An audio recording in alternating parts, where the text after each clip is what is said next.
Good afternoon, my Teaserking family.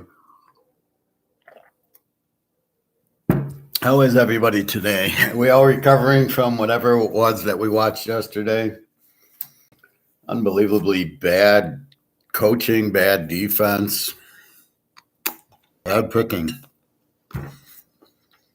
Let's run down yesterday's games and we'll run down Saturday's games. Then we'll look at next week. All right, so Philadelphia 34-28, Lane 7. Played an over game. What I found in week 2, the offenses got better as I thought. The defenses were just terrible. I don't know if it's the coaching. Nobody can defend these running quarterbacks because they don't blitz them, which I find ridiculous.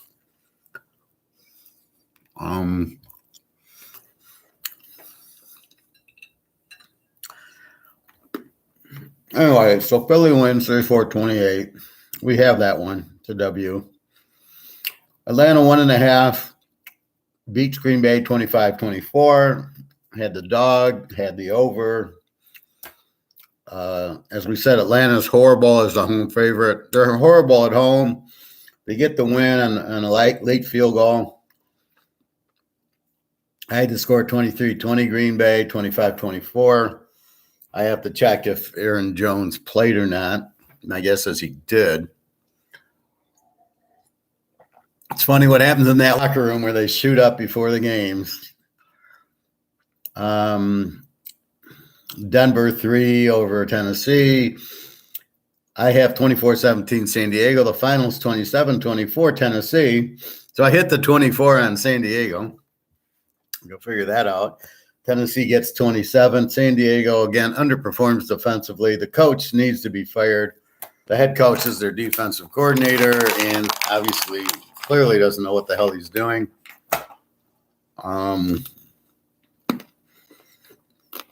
Again, betting against San Diego. Always take the dog in the San Diego game. You win all the time. So Tennessee's a winner. The big trend was on Tennessee, as San Diego is a bet against. Buffalo, 8.5. I got 31-13. They win 38-10. Love that game. Hit that one. After a loss, they're playing a weak Oakland team with a weak defense.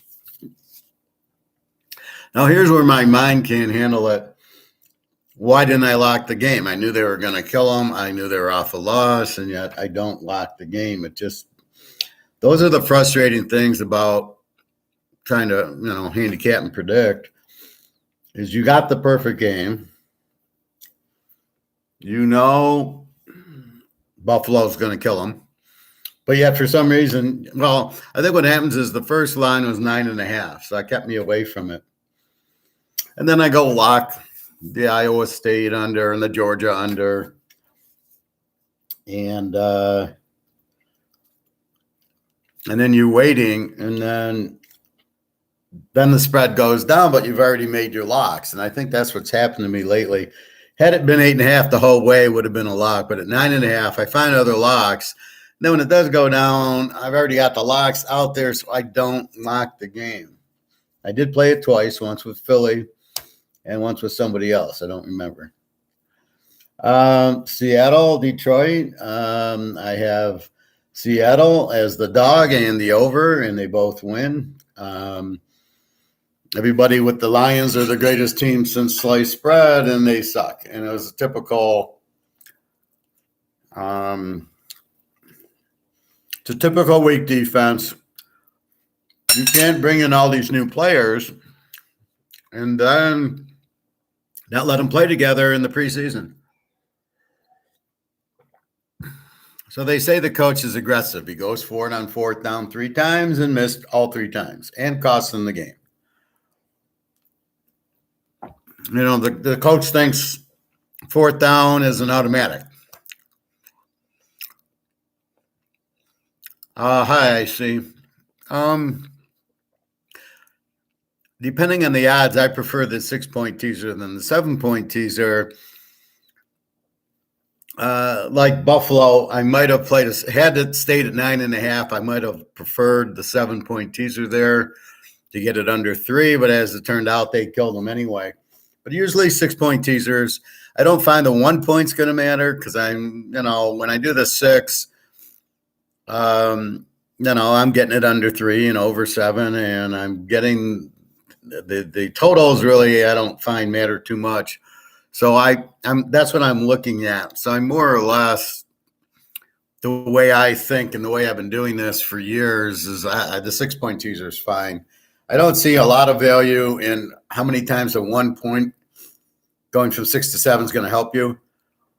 And I think the loss in odds hurts you. So I go for 6-pointers 99% of the time. So Seattle gets the win again. Let's keep going forward on 4th down. Not a problem. And, of course, they don't get it. Another pick 6 by our stud, Jared Goff. Every big game he chokes. Then he'll go ahead and beat the Bears. And everybody, oh, look how good the Lions are. They beat the Bears twice. It's like, okay. But when it's a big game they need, he won't show up. So, again, Seattle and the over. I knew it would be a high-scoring game. I just played Seattle plus the 10.5. And so there's a case. Okay, I could have played a 7-point teaser and got 11.5, but they won anyway. So I didn't need it. I don't need the point. Do you ever do 10 or 13-point teasers? I'm a sucker for them and need to go for more 6 or 7s. Very rarely. If I'm in Vegas, I'll do one of those super teasers where they're 10, 12 points. But the odds are so bad, so I'll play like a 4-teamer, and you got to play it for $100 to make anything on it. And but generally, I think the key really is to make your pick. All right, Buffalo off of a loss going to beat Oakland. That's the pick. I mean, you didn't even need a teaser on it, but if you're going to tease it, just 6-point it. The goal is to win. Right, so a 6-pointer will win. I get what you're saying, but your odds are so bad on a 10 or 14-point teaser. How many 14-point favorites you want to take down to 0? I mean, if you got to do that, then you shouldn't be playing the game. You got to look at the game and go, yeah, okay, maybe in the Notre Dame game I could have used it down to 20. They won by 40. They won by 24. So that's one of the rare cases I would have needed it in the Notre Dame game. I laid 28, but, I was expecting Notre Dame to win by 50. So, again, it's expected outcomes, and put your own score in. And you'll find if you start putting your own score in, like right now for next week, the score for the Niner-Giant game, Niners 31, Giants 10. Then the spread's 7 or 8 or whatever. I can lay 1. I don't need the 10-point teaser. I don't need that. I already assume what the score is going to be. And that's really all you can do. You can't, it's easy to look after the game going, oh, yeah, that's what I thought. Yeah, the game's over. Now you're doing a Madoff where you never really invested in the stock market. So keep that in mind that if you look at the games like that, the 6 points is good. You need some point reduction or addition. Indy and Houston. What the fuck happened here? Richardson gets hurt. Minshew comes in. All right. That's one problem. We're expecting Richardson the whole game. Stroud throws for 300 yards. How bad's Indy? Well, we know Indy's got a bad defense. So the biggest takeaway I got from this weekend, and after I'm done throwing up, is the defense is the key, not how bad the quarterback is. Because if it's a weak defense, it doesn't really matter how bad the quarterback is, because the quarterback's bad because you blitz him, right? Not because, just because he sucks. So these guys are all bad, these quarterbacks. But if you give them all day to throw, they will complete passes. So how that game got to 31-20, it's a 51. And the funny part is, it's a 44 late in the game. I'm still winning. I'm under 46. Now, this wasn't a lock. This is just looking at the quarterbacks and under. So first rule is don't look at the quarterbacks under. You must look at the defenses. When I saw both defenses were kind of weak, it was like, wait a minute, I probably shouldn't do this. But I've already marked it as a free pick. But like I said, you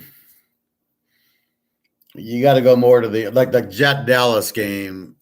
That was the good under, and I told you the Jet defense, and it was a 30-10 game. The over under was 40. You go under 46, so that was the winner. That was the only game that kind of made sense, 30-10. But and the Jets defense looked very strong. But these other games, I mean, I'm throwing up. And then the Kansas City game goes under. How could Mahomes go under? So it's a very, very strange weekend. Then we got the Bears, Tampa. Tampa laying 2.5. My guess is 17-14. Tampa, they win 27-17. 44, it stays under. Fields blows like usual. Mayfield had a decent game against the Bears defense, it's terrible. So that was kind of like we're learning Tampa with Mayfield. Cincinnati, Baltimore, I do kind of warn against Cincinnati, even though they lost, and don't fuck with them against Baltimore. Have that game right. Had it under 27-24, 51. I'm under 52, so that's a winner. Cincinnati lane 3.5, 3. I lean against it because that's not where you don't want to play the favorite in an even game. At least Cincinnati looked a little better than the Cleveland game, put up 24 points. But again, it was against a very tough defense. But you can't trust Lamar to win the game, so he gets a win somehow. But I'm getting real tired of these announcers. Oh, what a great play! He flipped the ball to the running back because he was getting sacked. That's a great play. Oh my God! Everything's the most incredible play, and everything's incredible. It's incredible.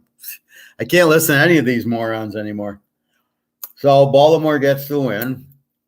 Okay, good for them. Kansas City lane 3.5. I got them 34-27. They win 17-9. What the fuck's going on? Now, I had Kansas City. That was the right play off of a loss. Kelsey's playing. Jones is back. But I think it's going to go over. So I play the game over. That was the other free pick. Over 51. Now, they play 17-9. Washington, Denver should be an under, plays 35-33. Arizona, the Giants should be an under, goes 31-28. The Indy Houston game goes 31-20. And the Baltimore game goes 27-24. And the Niner game goes 30-23. But the best offense in the league, Kansas City, against Jacksonville with no defense and a fairly decent offense, is 17-9. Okay, now I've heard people say they're scripted, and this is right off the script because every low-scoring game goes over and every high-scoring game goes under. Now, is it just me? But let's look at the numbers. Indy Houston's a 40 from Vegas. The Giants, Arizona's a 40. Washington, Denver's 39.5. Yeah, I mean, so it's not like they were expecting 50-point games. It was the most unusual day I've ever seen. I mean, my guy who I get the 20% from says it's the worst. I says, I've never seen anything like it. How KC Jacksonville doesn't go over is beyond belief. And then how the Giants, Arizona, and Washington, Denver go like in the 60s. Are you fucking kidding me? I couldn't believe the scores I was watching. I thought I had games switched. So let's go. KC wins 17-19 off the loss. Okay. Should have played KC instead of the over. All right. The Niners and the Rams. Niners own the Rams. They like playing in LA. They win 30-23. They cover. Over under 45-46. So I'm 51-52. It's a 53. A late touchdown by the Rams kill me. Should I have played the Niners? Well, I'm assuming you're not going to score on the Niners, so that was shocking. The Giants, Arizona. The Giants laying 4.5. Now, I didn't like the Giants in this game ever. Over under 40. Arizona with Toon or Dobbs is not scoring yet. They put up 28 points. They have a big lead. The Giants come back. What is going on that Toon or Dobbs is scoring 30 points? How bad is this Giant defense? This is unbelievable. This is the strangest thing I've ever seen. I mean, Arizona with Toon or Dobbs lights up the Giants for 28. Unbelievable. Yeah, I don't believe the score there. The Jets in Dallas, again, Dallas laying 8.5. Okay, I did like the Jets as the points, but I like the under better. Have the under. I win the under. I win a game. Dallas wins by 20. A lot of field goals. The Jets kept holding them too, but the Jets couldn't move. And it wasn't really the quarterback, although he did throw a few picks. Micah Parsons, definitely pressure. So over under 39, it's a 40. It's a winner. That's where you do the 6-point teaser. Had I done a 7-point teaser, it doesn't help me and I lose odds. A 10-point teaser doesn't help me and I lose odds. So very rarely do I need the 6 or 7 points in the teaser. Even the over-unders wasn't, KC over 51, I go 10-point teaser, 41. I still don't even get there. It's 26. So the Jets playing under, very strong defense, as we know. Washington, Denver. Howell against Wilson. How does Washington with Thurston Howell III put up 35 points on Denver? Now, Wilson, I do expect to get better and with Sean Payton score more. That was fine. I did not think against Washington's defense they'd score that many, and I certainly didn't think Washington with 35 points against Denver. So again, my analysis of these guys is wrong. Right? Denver doesn't have a defense. Washington doesn't have a defense. We got the Jets and Dallas wrong. The Giants and Arizona both suck, as does Indy and Houston's defense. So what we're learning is the defenses are far worse than we could have imagined because they were skewed by week one when the teams aren't ready to play yet. Now week two's in the books. Now you're pretty ready to go. So I think now we're seeing the real teams. Washington was dead to Rice, down 21-3. It's dead to rights, but yes. Well, I don't know what happened to Denver's defense. I mean, I know there's a lot of injuries, and Von Miller's not there anymore, and another good linebacker. So what we learn is Washington doesn't have neither of them have defenses. So with Russell Wilson and Peyton, now we've switched them to over teams. Now I still don't trust Thurston Howell III and Toon and Stroud and Richardson. I think they're still shit quarterbacks, and we'll see Bryce Young tonight. What is there 2 Monday night games for? One's at 8:15 and one's at 7:15. What is that? Why is there 2 Monday night games? Now, it fucks me up because I like to bring in the stats. Now I got to wait till tomorrow to bring in the stats so I can start analyzing instead of today. Fortunately, it's the pros, and they play mostly on Sunday, but to get the Thursday night game, the Giants and the Niners. So I need the stats to start analyzing. So you're taking me another day, or I got to redo the stats tomorrow with tonight's games on them, which I don't like to do double work. Miami, New England, Jones and Tug both suck.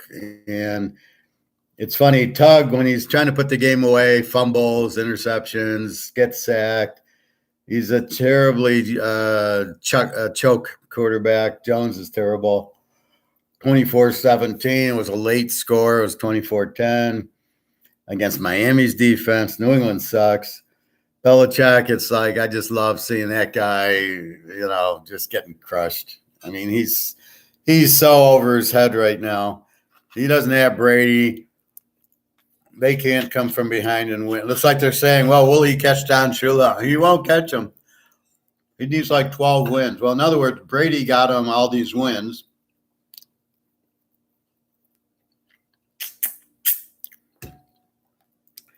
And he sucked at Cleveland, and without Brady, he sucks. Yeah, it's great coach. He looked great yesterday, didn't he? Where's Zappy? Why do you got Jones out there? It's just amazing how stupid these coaches are. I just don't get it. So New England sucks. We know that. Miami, I don't know. Not much of a defense, but we'll see. And tonight, New Orleans, Carolina, over under, let's see, what is it now? It's 339.5. I do have this game played, very strong. In Cleveland, Pitt, we have Cleveland 2.5, 38.5. So look at the totals here. New Orleans, Carolina, 40. Cleveland, Pitt, 38.5. So they're under the impression they're low-scoring games. Like I said, as the Washington, Denver, 39. The Jets, Dallas, 39. The Giants, Arizona, 40. And Houston, Indy, 40. Green Bay, Atlanta was 40. Okay, that was not the same as these. But again, Love and Riddler. So, and then they have KC 51.5. So, of what was expected to the reality of the outcome was a joke. I mean, it wasn't even close. There's nothing you can do. Now, what I told my friend is all I can do is learn from it. Teams have changed, and we'll go from there. Maybe they don't. Well, Indy and Houston just have terrible defenses. Maybe we've learned that they have terrible defenses, so therefore, there's nothing we can do with it. So the quarterbacks, even though they're terrible, if the defense sucks and plays the zone and doesn't blitz, so I think what the bottom line is, these coaches are incredibly stupid. The new coaches. These defensive coaches are absolutely clueless. It's probably Darius. She knows when I'm doing my class.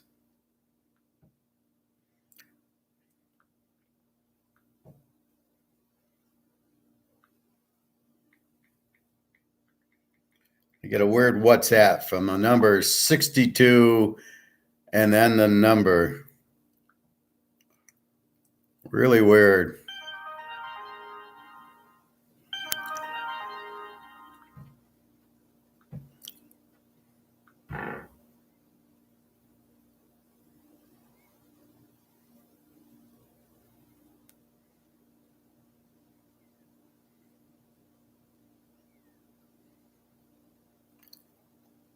Very strange. I see. Thought watching. Yeah. Okay. So this is what we're trying to, I'm trying to play safe and avoid the bad quarterbacks and go with the totals. And I think what frustrated me the most was not locking Buffalo because they came out at 9.5. So I locked Iowa State, Georgia, Iowa State with the pro, and a pro under. And then I played Kansas City over yesterday with the into Houston. And to not even get close in the KC game just blows my mind. I mean, I went to swim, I come back, and I look at the scores. It wasn't even close. I mean, I start off hitting Buffalo, hitting Seattle. I'm like, okay, we're having a good day. Stayed away from Cincinnati. That was smart. And then not playing Kansas City to win, but playing the over was a mistake. That was definitely they weren't going to lose. Kelsey back, and that's definitely a mistake I made. But we all make mistakes. But I had Buffalo and Seattle, so I made two good plays. San Diego, play the dog in those games. It's unbelievable. Atlanta, Green Bay, basically play the dog against Atlanta. If we look at the Giants, Arizona, they're a terrible home dog, yet they covered as a home dog. No, if you bet against them. So if you took the Giants, you won. The Niners were good. They won. Dallas beats the Jets. Probably the only true under game. Washington, Denver laying 3.5. Do you take Washington at 9.5? Would that have been the play? Do you take Denver plus 2.5 at home, which would have won? Because Washington sucks. I at this point, it's too hard to tell. Miami beats New England. I can't trust Miami, but New England is a home dog with a plow. So where you get caught up is what happens in week one doesn't matter for week two. What happens yesterday doesn't matter for next week. So let's look at next week's games. We still have New Orleans, Carolina, and Cleveland, Pitt still to come. So it makes it very difficult to eyeball this because what if you like New Orleans and they get an injury? So, I mean, you got the injuries tonight to worry about. That's the other part of it. So if we go down the list, so Thursday we got the Niners. Now, this was last night. I think they went to 9. I think it's the Niners 9 over the Giants. I had 7. I think the Niners kill them. Cleveland 3 over Tennessee. Who knows? Cleveland's got to play tonight. Mini 4 over San Diego, but I think San Diego's the favorite in this game now. Or is this my line? I think this is my line. Yeah. San Diego's a 1-point favorite. Why isn't San Diego the dog in this game tomorrow? Hey, Bobby Bo, it was a sad day yesterday, I'll tell you that. I mean, at least I hit the Buffalo and the Seattle games, but KC over, Washington under, the Giants under. What the fuck was I watching? I've never seen games so screwed up in my life. So we're looking at next week's. Detroit. Actually, this is my line. So Detroit 4 over Atlanta. Baltimore 10 over Indy. Green Bay and New Orleans. Green Bay -3. The Jets 3 over New England. Why don't I read let's go with my line. Miami 3 over Denver. Jacksonville 7 over Houston. Buffalo 7 over Washington. Seattle 7 over Carolina. PC 10 over the Bears. Dallas 7 over Arizona. Oakland 3 over Pittsburgh. Philly 7 over Tampa, and Cincinnati 3 over the Rams. Now let's go to the real lines. So these are my lines. This is what I think the lines should be. Yeah, Kansas City over killed Bobby Bo. Well, but yet the line on it, so it's not like Vegas's line was 51.5. So it's not like they thought it would be low scoring. How does Kansas City play a 17-9 game with Jacksonville? Oh my God. And Broncos lose again, this time to Washington. I've officially given up on the Sean Payton era. By the way, I'm still craving that damn sesame chicken. Well, go get it, Bobby. You can have a little. Hey, G, how are you? It sucked yesterday, didn't it? So let's look at the real line next week. So the line tonight, New Orleans 3, 39.5, Cleveland 2.5, 38.5. So again, I have a big play on the New Orleans game and nothing on Pitt. I guess I'd probably play that under also. All right, week 3. So these are the real lines.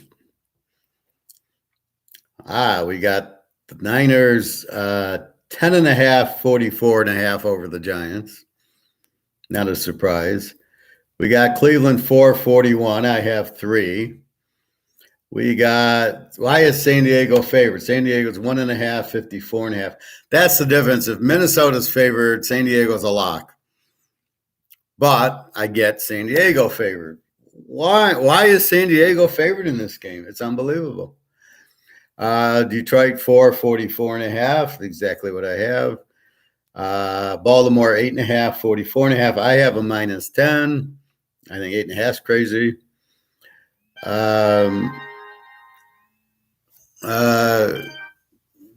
Green Bay.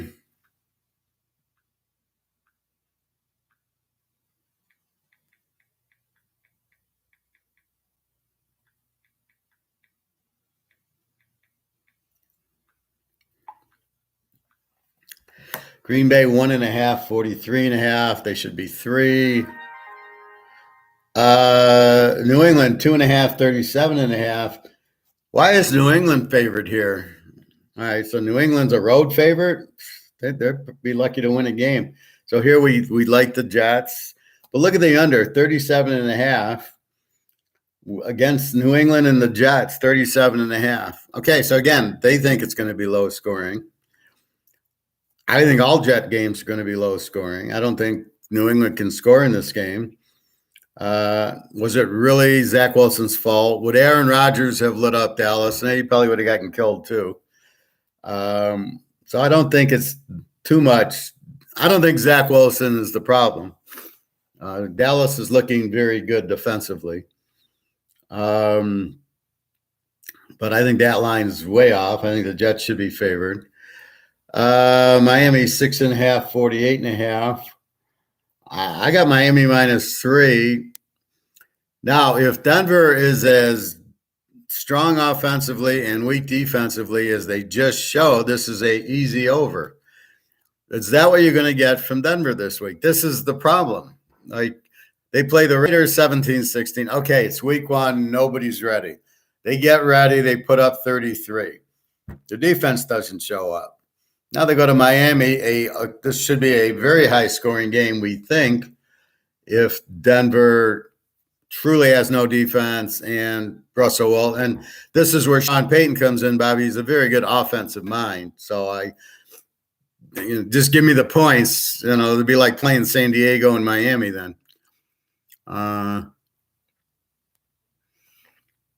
Yeah, gee, we need well, all you can do is move on. You pick up, you move on. It sucks. We all lost, but what do we do? So in comparative, it's just go buy gold. That's all we can do. Well, Bobby, go get the sesame chicken. Treat yourself. Hey, Eric, how are you today? All right, so we got to find the real Denver, and this is why it takes a few weeks to see the real team. Houston and Jacksonville. Jacksonville 9.5, 44.5 over Houston. Does anybody believe Jacksonville can beat anybody by 9.5? So they beat Indy. Look at the schedule: Indy and now Houston. I mean, what a fucking joke this is. So Jacksonville 9.5. I can't lay 9.5 with Trevor Lawrence. He's terrible. And 44.5. So I don't know what it is. Vegas is clueless, right? Vegas puts out a 50, they get 26. They put out 4 40s and they all go into the 50s. Vegas has no idea. I'm better than them, so I better get an idea. There's a Chinese spot around here named Hot Walk. But does that mean they walk the food? Well, get on the phone. I would like to think that's what it means, is that they walk it. That's why they're called Hot Walk. Then the question is, ask them, do you walk it and is it fried? it still could be frozen, fried, and then they just throw it in the wok to heat it up as opposed to a microwave. But you want to actually, when they get the chicken and then they're cooking it like my guy does and puts it in a wok. So that's what you want. So just ask that question. So again, Jacksonville laying 9.5. They're not that good. I don't see that. Buffalo 7 over Washington. Now that I can finally see. But is this an over? I mean, this is 44.5. Well, according to Washington, they just played Denver to a 60. And Buffalo is explosive. They'll light them up. So again, Buffalo's not as strong on the road as they are at home. Keep that in mind. So we'll have to go. Seattle, 4.5, 42.5 against Carolina. That should be a very good play because Seattle started to come. Carolina has Bryce Young, so I doubt he's going to do anything against Seattle. And they've got their loss. Now they're pissed. They beat Detroit. Here they go. We'll see. KC, 13.5. Are you kidding? Over the Bears, 49.5. See, here's the problem with you can't even bet KC because, they're laying 13.5. Now, it is the Bears, and I would think this should be an over with the Bears. The Bears have no defense. KC should light it up again, but what's happened? Maybe this is the game they need to get putting 50 on the board. I don't know. Because the Bears suck defensively. Dallas, 12.5, 44. Jesus Christ. Over the Cardinals. Again, they'll shut them down. Arizona, I mean, I'll have to look at all the trends and everything, but they should kill them. I mean, this should be an easy 30-point win for Dallas. But is this where Dak starts throwing his interceptions? We've got Pittsburgh 1.5, 43.5 over Oakland. Why is Pitt road favorite? We got Pitt playing Cleveland tonight.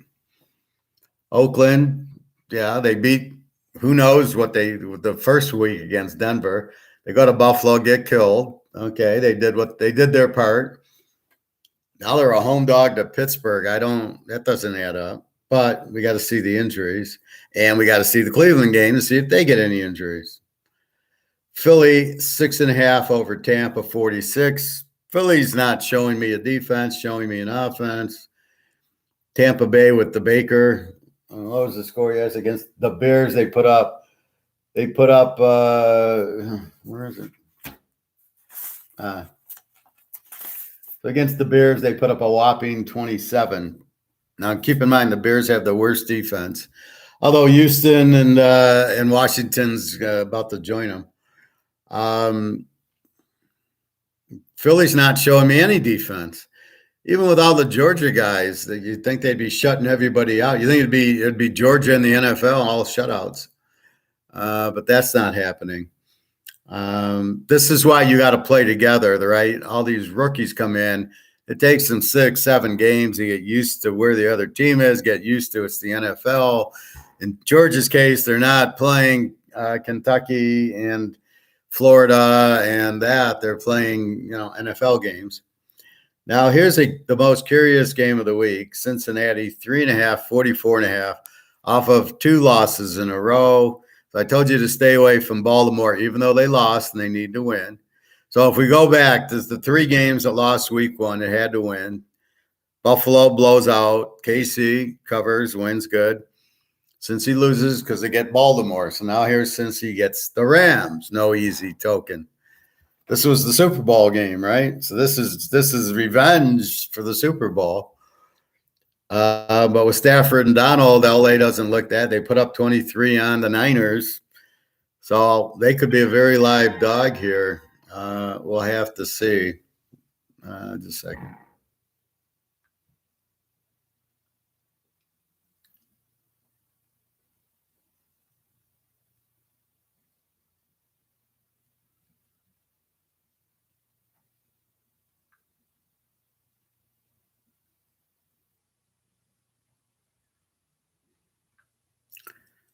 All right.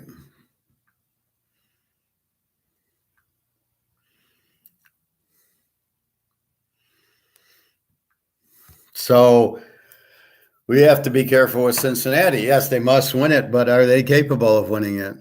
And they got the Rams, just like Baltimore. These are not easy teams since he's playing. We need him against Houston or Indy. Then we can blow them out. But here, I would not still be careful with Cincy. They must win or they'll be 0-3. They're too good of a team, but you're playing the Rams and, yeah, they should win at home, but there's no positive on that. So with that said, that's next week's game. So if we look at them, we've got to get our over on. Well, I got to mark them in, but I don't have San Diego as a dog. I get Atlanta as a dog on the Lions. Baltimore might be a bet against Indy. Houston's at Jacksonville. They're so bad. Maybe Buffalo. Kansas City, I'm laying 2 touchdowns. Dallas, Arizona, probably. And Dallas will probably just, beat them 30-0.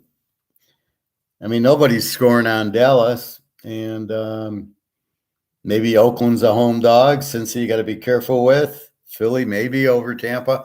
See, so this is where it leads you more towards the over-unders.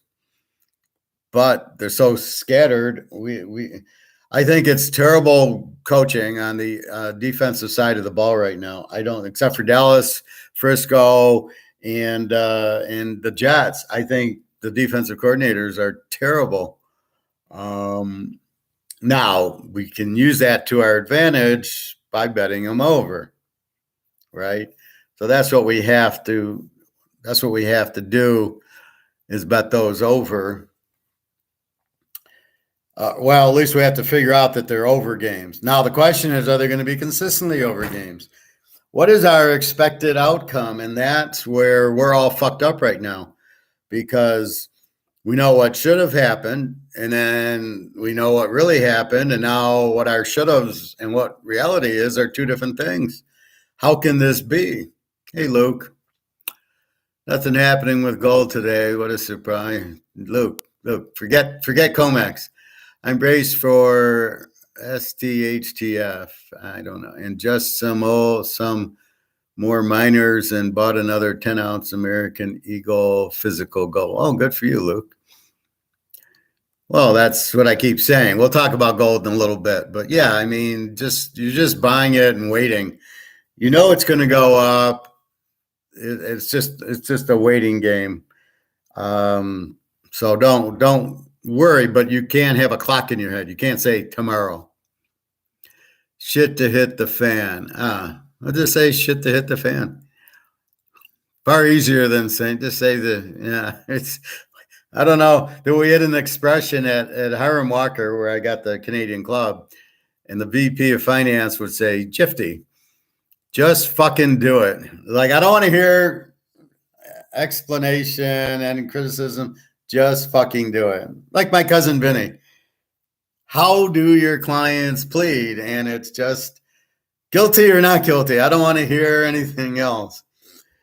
So that's the funny part. So yeah, it's put it this way: the interest on the 35 billion is, they got to keep printing, which means the between the money going to zero and BRICs coming out with the gold-backed currency and oil going to gold, it's going to happen. It's just a matter of time.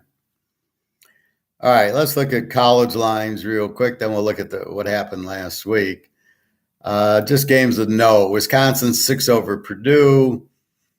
Interesting game. The Air Force, Bobby's Air Force, 3.5 over San Jose State. Nice game. Games at San Jose State. A&M 7.5 over Auburn. We got my Army team, Syracuse, 13.5 over Army. Oklahoma, 14.5 over Cincinnati at Cincinnati. Interesting game. Michigan, wow, I thought this was a higher over. This over is 44.5. I could have sworn I looked at it this morning. It was 54.5 or something. Or something. It was not 44.5. Clemson, Florida State. Too. These lines are changing all over the place. Clemson was the favorite. Now Florida State's 2.5 points at Clemson. I still think Florida State kills them. Here you go, Bobby. TCU 7 over SMU. That's your style of game. Duke, my Duke, 21.5 over UConn. I'll be loading up on Duke in that one. Alabama 7 over Ole Miss. This is another Bobby game.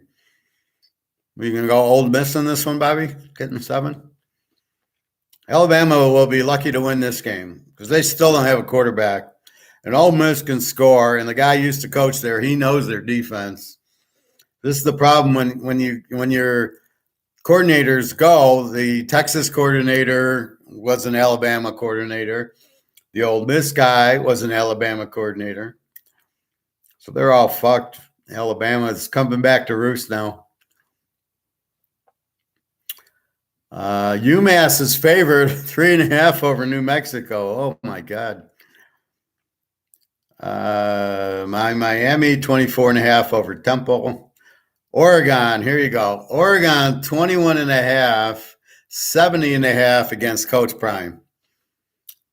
This is how much respect they have for Coach Prime. 21.5, and he's going to need every point. You just took Colorado State to overtime, and now you're at Oregon. I think we're going to see Colorado go down real big here. Oregon will get 50 at least, maybe 60. Colorado, I don't know. Are they going to put up 21 in this game? This is definitely an over. And if this game ends 21-14, I'm quitting. I don't know how to pick if this game doesn't get into the 60s. Oregon, very strong team. Yeah. Okay, Utah 4.5 over UCLA. Is Cam Rising? So it's going to be right now. It started at 6.5 down to 4.5. Tells me Cam Rising's not playing. If the line were to move up, he is playing. So just watch the line. We know Utah, strong defense, no quarterback. So it's an under. UCLA got this new freshman quarterback from Detroit. Looks really sharp. What's he going to do against Utah? Utah at home. I don't know. So I wish it was Rising. Then I could bet the game over easily. But now I don't know. Kansas 9.5 over BYU. Does this spread make any sense? With what they just beat Arkansas, now they're Kansas, who is not a defensive team. They're just an offensive team. Iowa State 36.5. They're already catching on that Iowa State plays these 10-point games.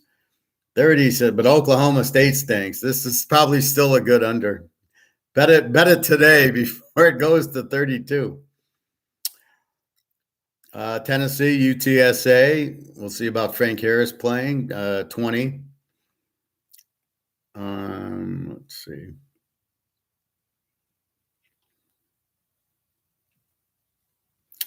Good game. Oregon State at Washington State. Oregon State 2.5, 56.5. I like Washington State as a home dog, just superficially looking at it. That's crazy. Washington State should be favored in this game. Can't really understand why they're not. Because of Ugly, you think Ugly Bulagila is in trouble in this game because Washington State's got two good defensive ends. And you saw what they did to Wisconsin. And I don't think Oregon State's better than Wisconsin at this point. Florida 28 over Charlotte. Are they're gonna start lighting it up against? Look, why are they playing Charlotte? Aren't they SEC now? Here you go, Bobby. All right, Bobby Bow 17.5 over Arkansas. Your LSU boys. Now you told me how bad Jefferson was, so I'm going to get revenge on you here. he'll have a good game, but that's a big number against Arkansas. 17.5, 55. Maybe it's an over because we know Arkansas can score. We know LSU can score. That could be a nice over. It's just a matter of time before medals fly. You tell him, Bobby. What's your take on tonight's Steelers matchup? Are you betting on it? I'm not betting on it. My take is it's an under. It's a low-scoring game. Pittsburgh plays low-scoring. They have no quarterback and a good defense. Cleveland's going to run Chubb 100 times. They got no quarterback and a good defense. So we'll see. But if I like it under, it'll probably hit 65 the way my luck's been this week. Houston 12.5 over Sam Houston. Are they going to get confused? They're both named Houston and won't, the players will go to the wrong sidelines or stuff. And the over under is 39.5. So Sam Houston must have like the Steelers 74 defense or the Bears 85 defense. This must be one hell of a defense. Okay, here we go. Please bet this game as soon as possible. I am making this my free play. Ohio State, 3.5, 54.5 at Notre Dame. Please bet the game over ASAP. You got Hartman, and Ohio State apparently lit it up against Western Kentucky. They found their offense, let's say. They're not going to be able to stop Hartman. I mean, Notre Dame's going to be in the 30s, and Ohio State looks like they're back, so they'll get in the 30s. 48.5 in an Ohio State game. Are you kidding me? And with Hartman. So now you're betting Hartman. You're betting the Ohio State offense, which seemed to come alive, and their defense is pretty weak. And it's at Notre Dame. So, again, Jesus is going to be there. And the difference is this time Notre Dame is the home dog. Are you kidding me? I don't know if I like the 9.5 more than I like the over 48. I'll have to ponder this game, but this is your free game right now. Bet it over, and bet it over as soon as possible. I can't imagine this spread. See, this is one of these. It was 63, and I liked it over, and now it's 54. So I really like it over. What the fuck's going on here with these lines? This is worse than, was JP Morgan now running these lines? How does it start at 63 and in one day go to 54? It's Monday morning. It's 54. Don't tell me the Sharps bet it down to 54. You know how much money it would take to drop the line 10 points? $1 billion. Well, it's probably nothing for these guys, but for the rest of us humans, that's ridiculous. The line didn't drop 10 points. I mean, it did, but not based on betting. Good game. Penn State 14.5, 41.5 against Iowa State. Kind of like Penn. Iowa's not the same on the road. And what Iowa did, which fucked me, Iowa's winning the game 31-10. The spread's 28. So it's 30. So they take the lead 34-10. So they're losing versus the spread. There's 2 minutes left in the game. I'm winning the under. Western Michigan runs 4 plays. They don't get a first down. It goes over. There's a minute and a half left. Take 2 knees and the game's over. No. They start throwing the ball up 31-10. Get to the 2-yard line. It's 4th down and goal from the 2. Take a knee. There's 20 seconds left. No. They hand off and score the touchdown to cover the line and fuck my under. You're up 30. You're up 34-10 at that point. 34-10, you're up. Who the fuck on 4th and goal at the 2 with 10 seconds left runs it in for a touchdown? So you don't think we all know games are fixed. So keep your mind on Iowa. Apparently they've got the spread on the sidelines and the coach is going, oh, we need a touchdown. Well, there's 2 seconds left, coach. You're probably going to piss off the other coach. Yeah, but we won't want to take a knee. We need to cover the 28. It's insane that I can't believe that happened. I couldn't believe I lost. I was my over under was 49. It's 31-10. It's 41. I've won. There's 3 minutes left in the game. They kicked the field goal. Okay, Western's got it. Just go down. Then okay, Iowa, just take the knees. Why aren't you taking the knees? It's unbelievable. What the fuck are you doing? Not taking knees. He's still. It's third and it's like second down at the 10. He's throwing passes. He threw a 9-yard pass. I mean, it's like, are you fucking insane doing that? So I couldn't believe that. So I hope Penn State rips him for that. Penn State 14.5, 41.5, a different animal at home. Another low spread, 41.5. They're a little bit adjusting too much. This line should not, this over-under should be 50. 41.5, I'm going over 35. That's ridiculous. Georgia, there we go. All right. Part 2, here's free one. I'm probably going to lock this, but I'm so pissed. Georgia, laying 41.5 to UAB, 53.5 the total. Just take it under 59.5. Get it as soon as possible. That with the Notre Dame, that's it. Just that should be the only bet we make after what happened last week, the stupid abortion. But that's it. Georgia 59.5 to win 40-7. It's UAB, and that's it. Texas and Baylor. There you go, Bobby. You going to play Texas?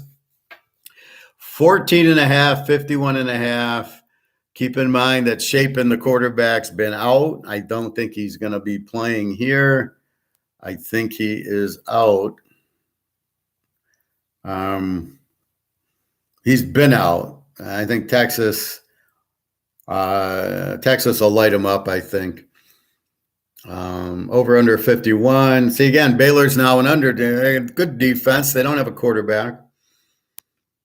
South Carolina 5.5 over Old Mississippi State.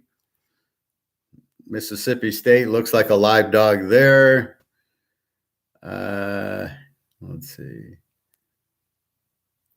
Minnesota Northwestern, a lovely under, as Minnesota can't score 10 points in a game. 38.5. Northwestern can't score. James Madison. I hit James Madison. That was my best play of the day. I have James Madison and 2 against somebody, and they win straight out. Anyway, who was it? Fuck. Who did I win with James Madison with? They played.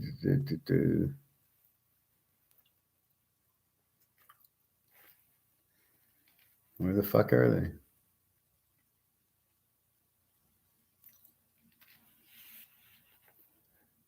Oh, come on. I got the wrong week. That's fine. Yeah, they beat Troy 16-14. Getting 2.5. I took James Madison at 8.5, and I played him with Kansas City over. Oh, my God. That was the hard part, was the James Madison, not the Kansas City over. Unbelievable. K-State off of a bad loss, 6.5 to UCF. We got to see if Plumlee's playing. Interesting game.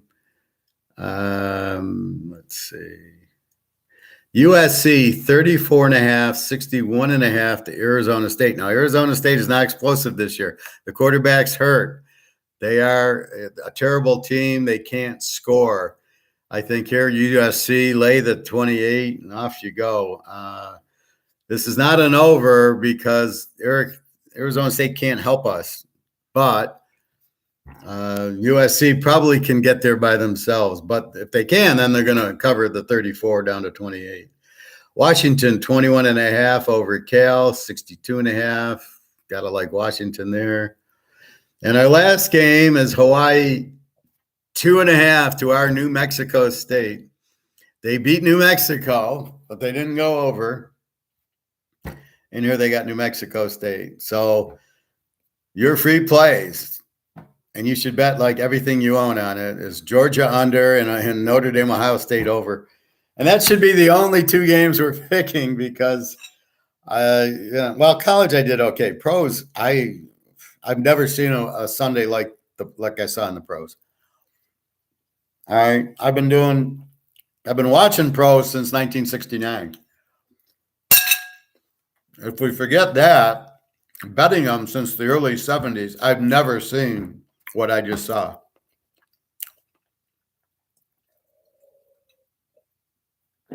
Now, I did hit Buffalo and I did hit Seattle and the Jets under. I had a few winners, but Kansas City game and the Arizona game and what was that other low scoring game? The Washington game. Those like, you let Sam Howell light you up? Really? You let Clayton Tune or Joshua Dobbs light you up? The Giants? How bad are these coaches? These have got to be the stupidest coach. These are the same coaches running the Federal Reserve and running the government. This is about the par. We wonder what's going on with gold and the inflation, and nobody knows. These are the same guys that are running the Giants and Washington and Denver and Houston and Indy and apparently Kansas City. These guys are fucking idiots. I mean, I've never seen anything like it. So again, we bet against stupidity. So we will slow down a little till we get a little bit more feel of what the fuck is going on here, because none of this. I mean, okay, I can see it's me, but it was the totals. The totals were 40 in 4 of the games, and they all went to 60. Vegas, I know, is a little bit weak, but they're not that weak. And 51 on Kansas City, and they scored 26 points. What the? Okay, I think JP Morgan is fixing these games because you've got to be fucking kidding. So what do you do is like, look, we know how to pick this. We know what we need to do. We know how to pick it. We've been very successful, and we just got to just ignore that this happened. It's like you're the jump shooter that keeps shooting jump shots. I'm Jerry West. I'm the best. I just got to keep shooting until they fall. So it just shakes my head all day. Prophet. Hey, Prophet. How have you been? I've been good. Losing weight, long fasting, and was doing good in football. But otherwise, everything's good. Looks like the perfect NFL teaser opportunity tonight. I've already locked in Carolina and 10, Pitt and 8 as a 7-pointer. I would have probably played them both under because it's Bryce Young, who is only good against Arkansas State and New Mexico State, not like against real teams. And Pitt and 8. Pitt and 8, I don't mind. I still probably would have played it under, but I do like Pitt 8. I don't know. I mean, Carolina and 10. It's all up to Bryce Young, but New Orleans actually they do. It should be low scoring. And are they capable of going to Carolina and winning by 10? Are they capable of winning by that much? But I think it'll be a low score. But I think at the end of the day, they got the Lions running back. He'll put up 3 touchdowns. So I do like that. Yeah, maybe let's ignore over-unders for a minute. So that's probably a good – yeah, the home dogs should be a good play.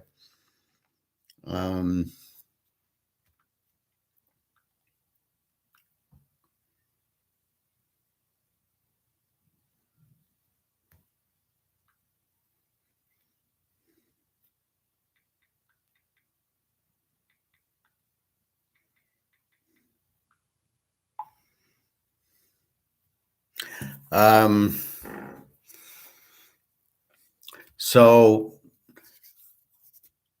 I just think that with all these new quarterbacks, there's too many stupid defensive coordinators. They're trying to play these zones so the guys don't run and the guy gets 10 seconds. I really got to watch these games on highlights to see what the fuck happened. I think I watched the Houston. I watched the KC game, couldn't figure it out. I watched the Houston Indy game. I guess Richardson got a concussion. See, that's the problem. He gets a concussion. Now Minshew comes in. Well, I don't bet Minshew under. I'm betting Richardson under. and Richardson ran for 2 touchdowns. So what is it? Is Richardson a running back or is he a quarterback? Stroud threw like 60 times. I'm like, what the fuck is going on here? So it's all new. Like, what the fuck is happening? Yeah, that Chiefs over was traumatizing, Professor. Eating some tuna right now, by the way. Yeah, good deal. All the meat is hamburgers, steaks, chicken, fish. Yeah, eat. Well, does that make any sense to you, Bobby? 'Cause 17-9, Kansas City over Jacksonville. It was ridiculous enough, 21-20 with the Lions, in which the Lions got a pick 6 and dropped 10 passes. That's what I at least got out of the Lions. You had guys wide open dropping passes. Seattle didn't do that yesterday. They got real receivers, Metcalf and Lockett, and they lit it up on them. And they got a pick 6 themselves. There's Jared Goff, key moment in the game, pick 6. I love it. Can't handle pressure, can't handle anything. So right now I've got to pull in the pro stats, but I got 2 games tonight, so I got to pull them twice. Seattle beat them outright. Yep, I loved it. I love Seattle as a dog, so I had Seattle as with the points. I liked them over. That was a game that actually went over, was supposed to go over. Looks like Detroit again has no defense and kind of an over type of team. So they're still going to be an over team. The defense, I'm hearing the coach on the radio, well, we need to get more time together. Yeah, that's why you need to play the guys in the preseason, fella, not in practice. And of course, since he doesn't, he's 5 games behind because it'll take the defense 5-6 games to figure out you got here and I got. It's like baseball. Like you're the left fielder and I'm the center fielder, and we need to know at what point am I going to take it and you're going to take it, and you got to play together to figure that out. And that's the problem here. So you can't worry about injuries. That's just ridiculous.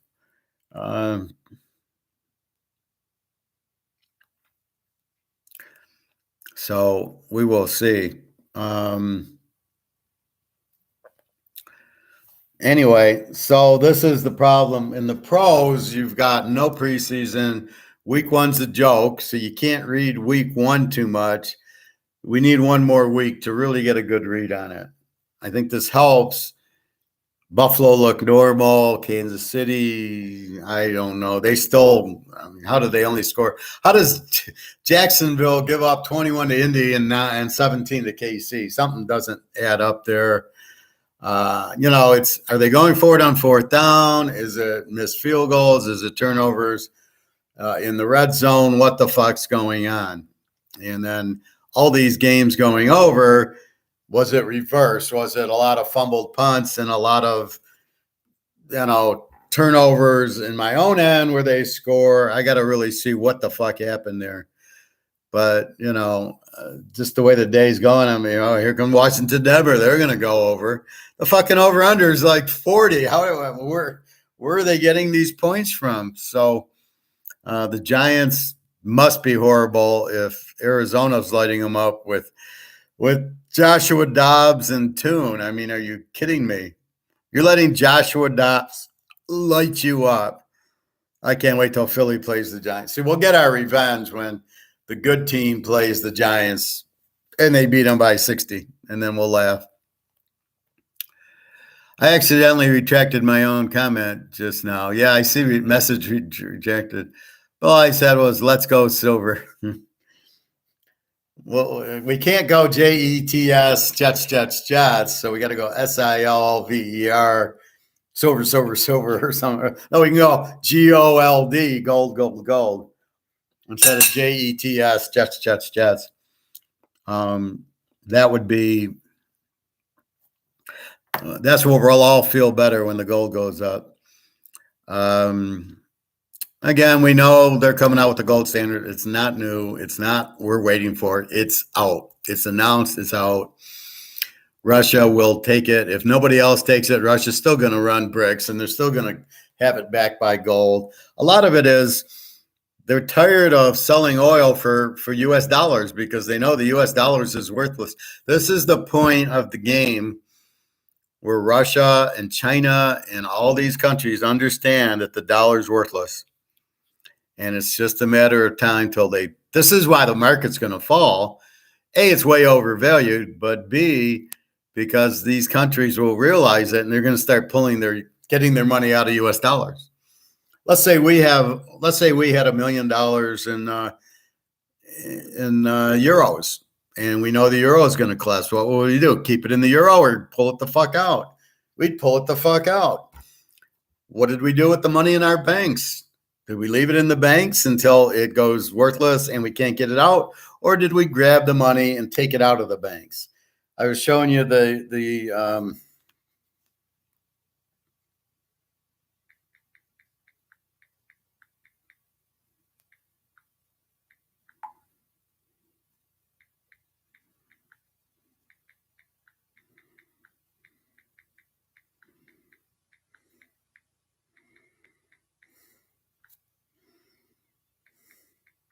just a second.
So we were looking at this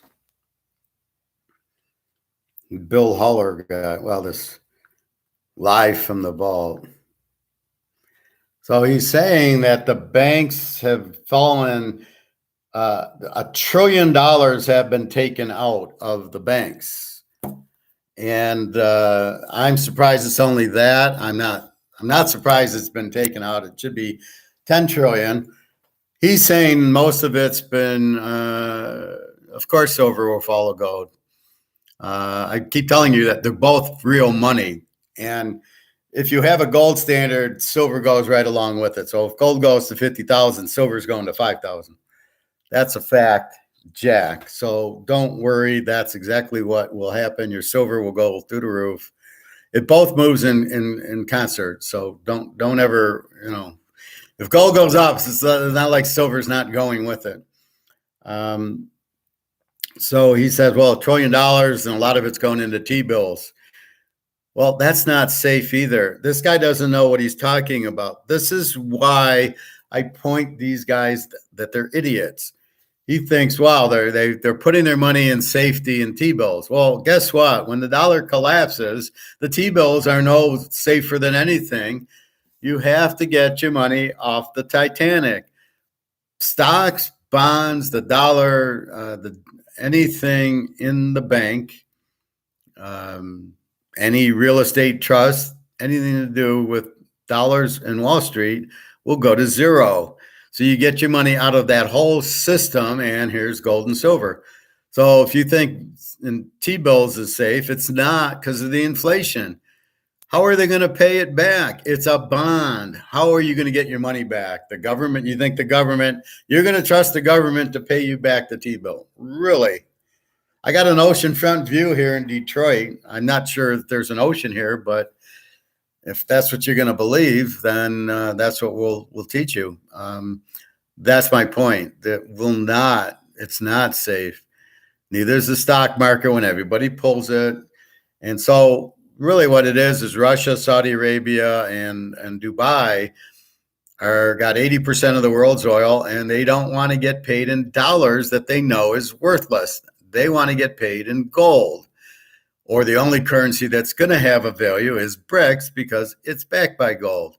You need gold to back the dollar. That's why all the dollars are collapsing at the same time. Everybody will run to gold because it's the only safety. Look at Zimbabwe, little Zimbabwe, right? Country in Africa. What did they do? They had massive inflation, 7, 8, 900%. What did they do? Came out with a gold coin. Everybody bought it. It saved their country because now the gold sells. And that's what you do.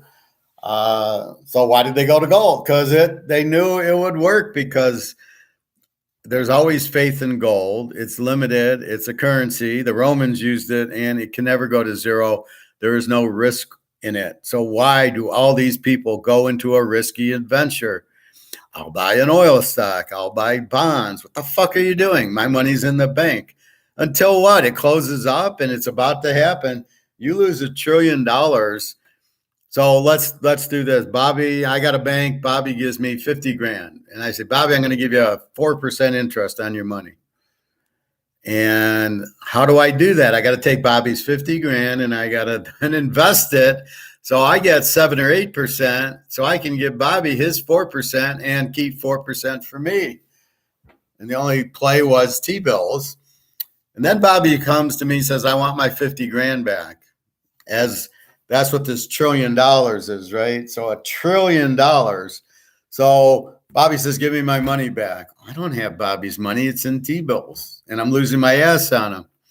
So I got to find money for Bobby to give him his 50 grand back because it's his money. Even though this idiot in this video says it's not your money, it's the bank's money. No. It's my money. Then he has a problem understanding. He thinks it's debt instrument. It's fiat currency. It's not a debt instrument. It's something, it's got no value. It's worth zero. That's the problem with this. It doesn't have a value. However, if they force Kroger's and Target and Meijer's to take it, then you can go buy food there, or the restaurants. They have to take it legally. So they take it in lieu of, they go buy the chicken and the fish, or Chinese. They go buy the chicken, they make it Chinese. Bobby comes in to buy it. They make money because they sell it to him for 10 and it costs them 6. And that's how a business works, right? They sell their inventory. And in Bobby's case, so Bobby at the bank says, I want my money, in his mind, I'm going to go buy gold with it. Well, that's what he should be thinking. So how does the bank handle Bobby taking his 50 grand out? They don't have the money, so they borrow it from the Fed, I guess, and ask the Fed for money. So the Fed gives them Bobby's money. But when enough people come in and take their money, the Fed can't. And keep in mind, the Fed prints it, which is inflation. And if they keep printing the money, the value of the money drops lower and lower and lower until it just goes out. The Fed can't just keep printing. And the biggest problem is, so the debt's 10 trillion or 30 trillion.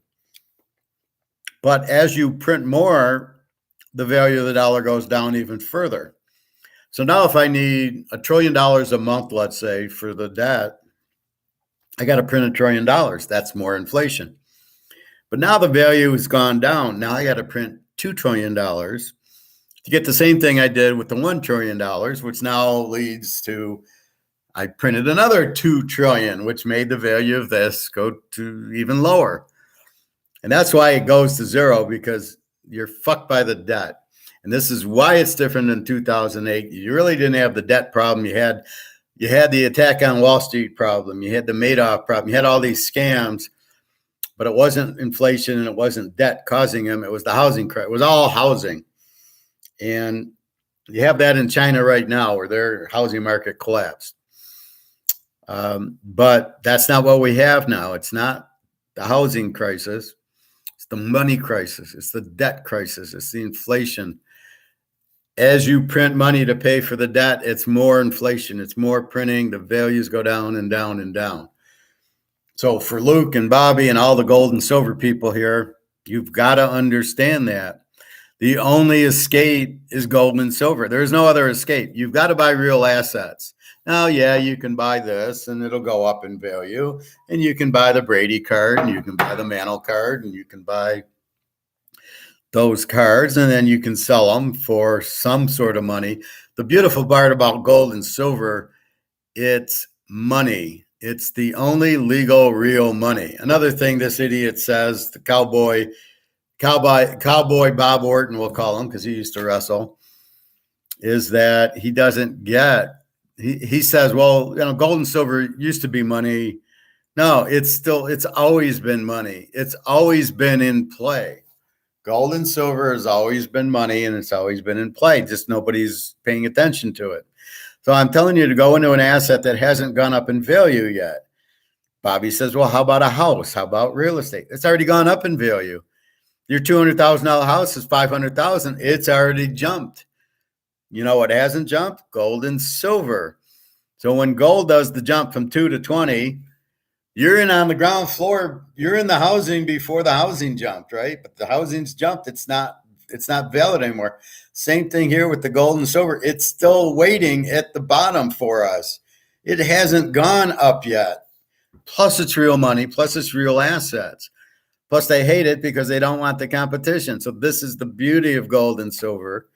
When it breaks, the dam bursts, look out. And when the people start panicking, when they finally realize the Titanic's hit the iceberg and the water's coming in and the unsinkable ship's about to sink, the U.S. can't fail. Well, yeah, neither could the Roman Empire couldn't fail either. Once people start understanding that and realizing that, it's like one of these 25-0 streaks in a football game where they score, they pick, they score, like the USC Notre Dame game I showed you. 1974, Anthony Davis runs a kickoff back, then it's pick six, then it's a punt return, then it's another couple long. Before you know it, they put up 35 points in the third quarter. That's exactly what's going to happen. It's going to be Anthony Davis. As soon as he runs that kickoff back, it's all over. That's what we're waiting for in gold and silver. Soon, and it's getting close. More banks are failing. $1 trillion in deposit. Why aren't we hearing about this? We got to listen to this idiot to hear about it. That's what's going on. But I'm 5 steps ahead of everything. So I am telling you. So now the questions are, Luke and Bobby, when? Because they know it's going to happen. And then we don't know when this is happening. We know it's soon. I would say by the end of the year, but soon. And all you need to do is just keep buying gold and silver. When I went and bought, so I go to the gold store, Bobby, and I bought a 1/4 ounce and 1/10 of an ounce. It was $700. So it was like, oh yeah, I lost my job. Yeah, 1/4 ounce, 1/2 ounce, or 1/10 of an ounce. So I bought 3/4 of an ounce basically, and it was just nice buying gold. And I go to dairy. I got some new kids for us and new members of the family, and that's what happened. So basically, he had here. I'll show you his pictures. So here's what.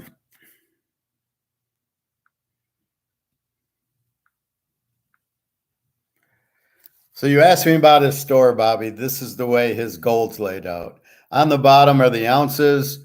On the second shelf are this is a 1/2 ounce. These are ounces. Then he's got some bars. Looks like an ounce bar and a 1/4 ounce. Then I came here and he had 1/4 ounces and 1/10 of an ounce. So I bought a Maple Leaf 1/4 ounce and a Maple Leaf 10 ounce. I thought about the 1/2 ounce. It was $1,100.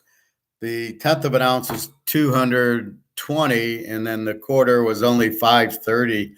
They were steals because he's pricing them in Maple Leaf, and he's just taking the ounce and he's dividing it by 4, and he's dividing it by 10, which is not normally what you do. But that's what he looks like, and you can see these silver bars that he has that probably you got, Luke. You bought that big green box.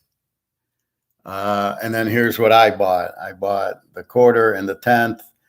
Those were my purchases. I got 2 maple leafs, so I was pretty happy with that. Here's his price list. So you can see his price. This is the price sheet he goes after. So you can see the spot. The spot was 19 and a quarter for gold. And then here's his sell list. So so his gold is the top line. So 1 ounce gold is like 2,000.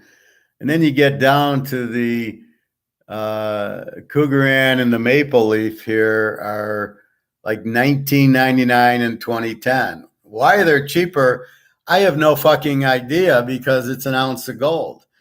Then he gets down to his half ounce of gold is $11.35. Quarter ounce was $5.50.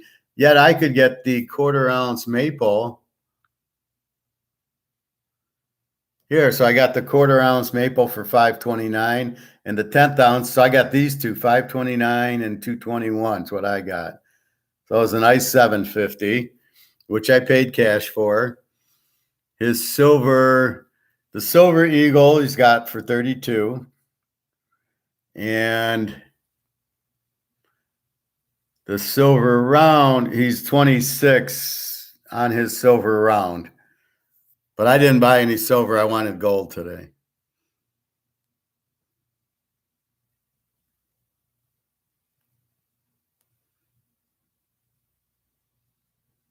So here's his 100-ounce bar is spot plus 250 times 100 for the big silver bars he's got.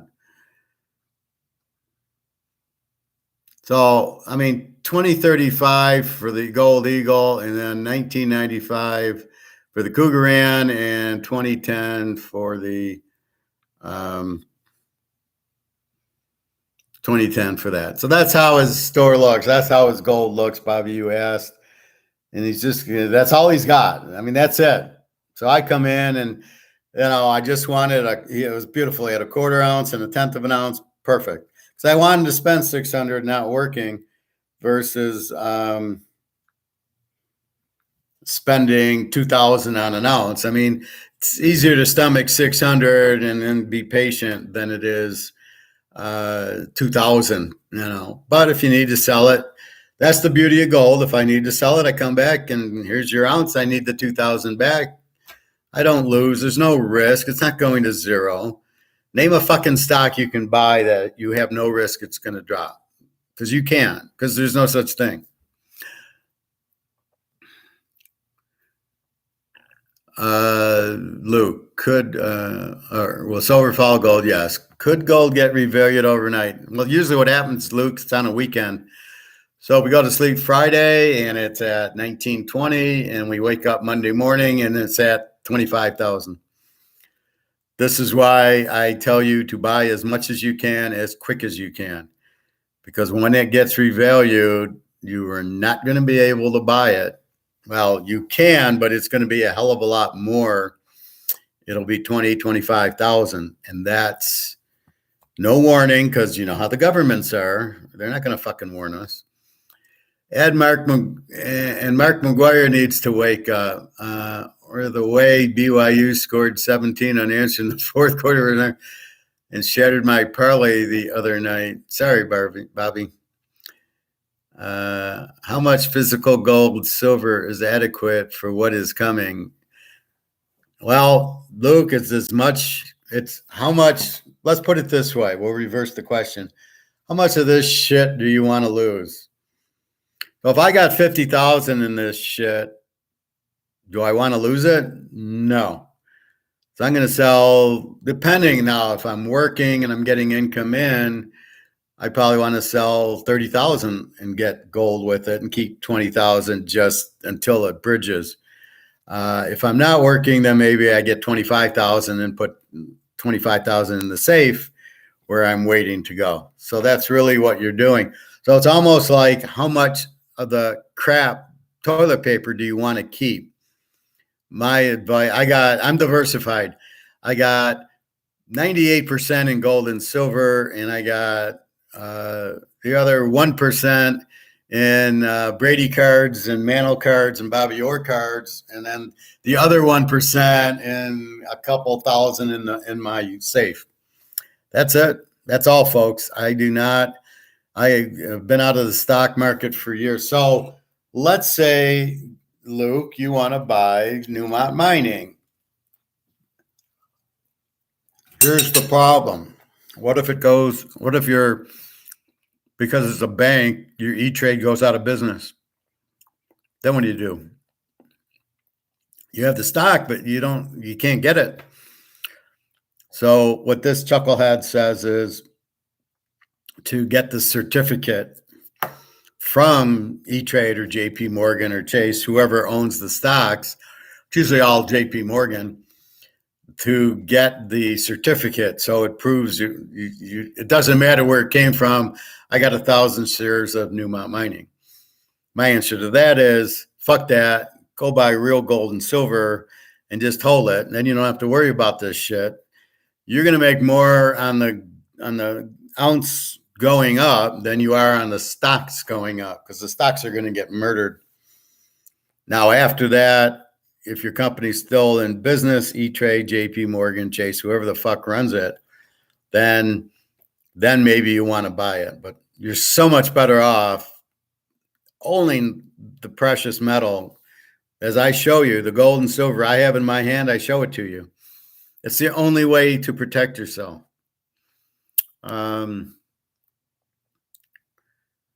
So how much is adequate?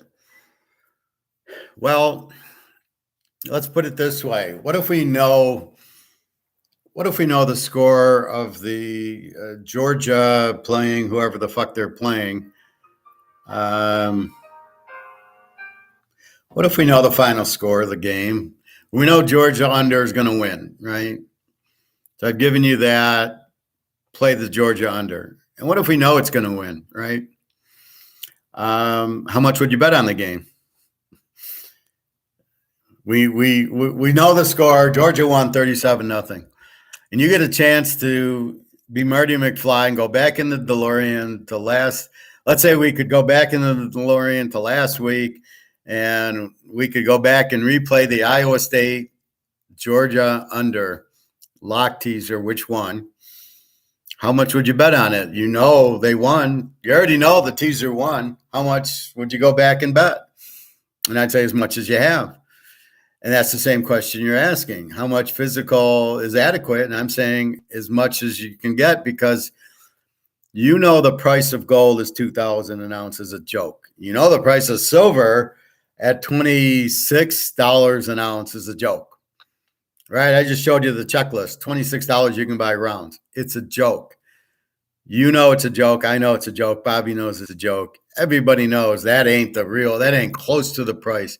Fucking Oreo cookies went from $2 to $5, but silver didn't jump. So we know COMEX is keeping it down, which is not the free market. It's a fixed market. And that's why I really lose it when these idiots come out with charts about gold and silver. How do you chart price fixing? Are you fucking crazy? You can't chart price fixing. COMEX keeps the price down on purpose. You can't chart it. What are you charting? You're not charting the market. You're not charting me and you buying it. So what the fuck are these idiots doing? So my point is that you know it's going to go up. And you ask me this question, how much? And I say as much as you can possibly afford. Because it's a sure thing. You're betting on a sure thing. You're betting that gold and silver will go up is a sure thing. It's a sure thing it won't go to zero, and it's a sure thing it's going to go up. Because BRICs is coming out, and they're coming out with gold, and they need a higher price. And they want to switch oil to gold because they're tired of taking money for oil because they know all the paper shit is the Titanic. The British pound, the euro, the Swiss franc, this is all in whatever currency you call it, it's all fucking shit. It's all toilet paper. So the Russians know this because they've listened to a Russian professor who knows Austrian economics. This is gold's the only way to go. Everything else is falling apart. So you've heard him say the US dollar is like a candy wrapper. It's worthless. So they already know that, right? So he doesn't want to get, why would he want dollars for oil? He doesn't. He wants gold for oil. He wants something that's worth something. Well, don't you think the price of gold is going to go up? Because it has to. He doesn't want to get dollars. He's the man. He's Putin. So with all that in the framework, you must realize that it's going up. So as much as you can afford, like I don't go play poker because I'd rather spend 300-400 on silver than I would play poker, because I know I know the silver's going up. I might lose in poker, but I know silver's going up. It's even getting tough to bet football because I much prefer buying an ounce of gold. Although I'd rather win at football like last week, and I'd rather win at football and then go and buy the gold, which is what I did. So it's as much as you can. That's why I got 600 ounces of silver. Do I need it? I didn't think so at first, but now it doesn't matter if I need it, because I'm buying it at $26, $27 an ounce for something that's going to be worth $2,000 or $3,000 or $4,000. What do I care? But then what is the $3,000 worth, right? So really, if it's worth $3,000, it really is, who knows what that is, because it's just this shit dollar going out. So eventually the silver will be worth silver and the gold will be worth gold. And we're going to go in with a few ounces of gold and buy a house, and we're going to buy a Mercedes, and I can buy a Camry with a couple ounces of silver. I mean, that's what it's going to eventually end up being, is your food, your utilities, your assets, your silver and gold are going to buy it.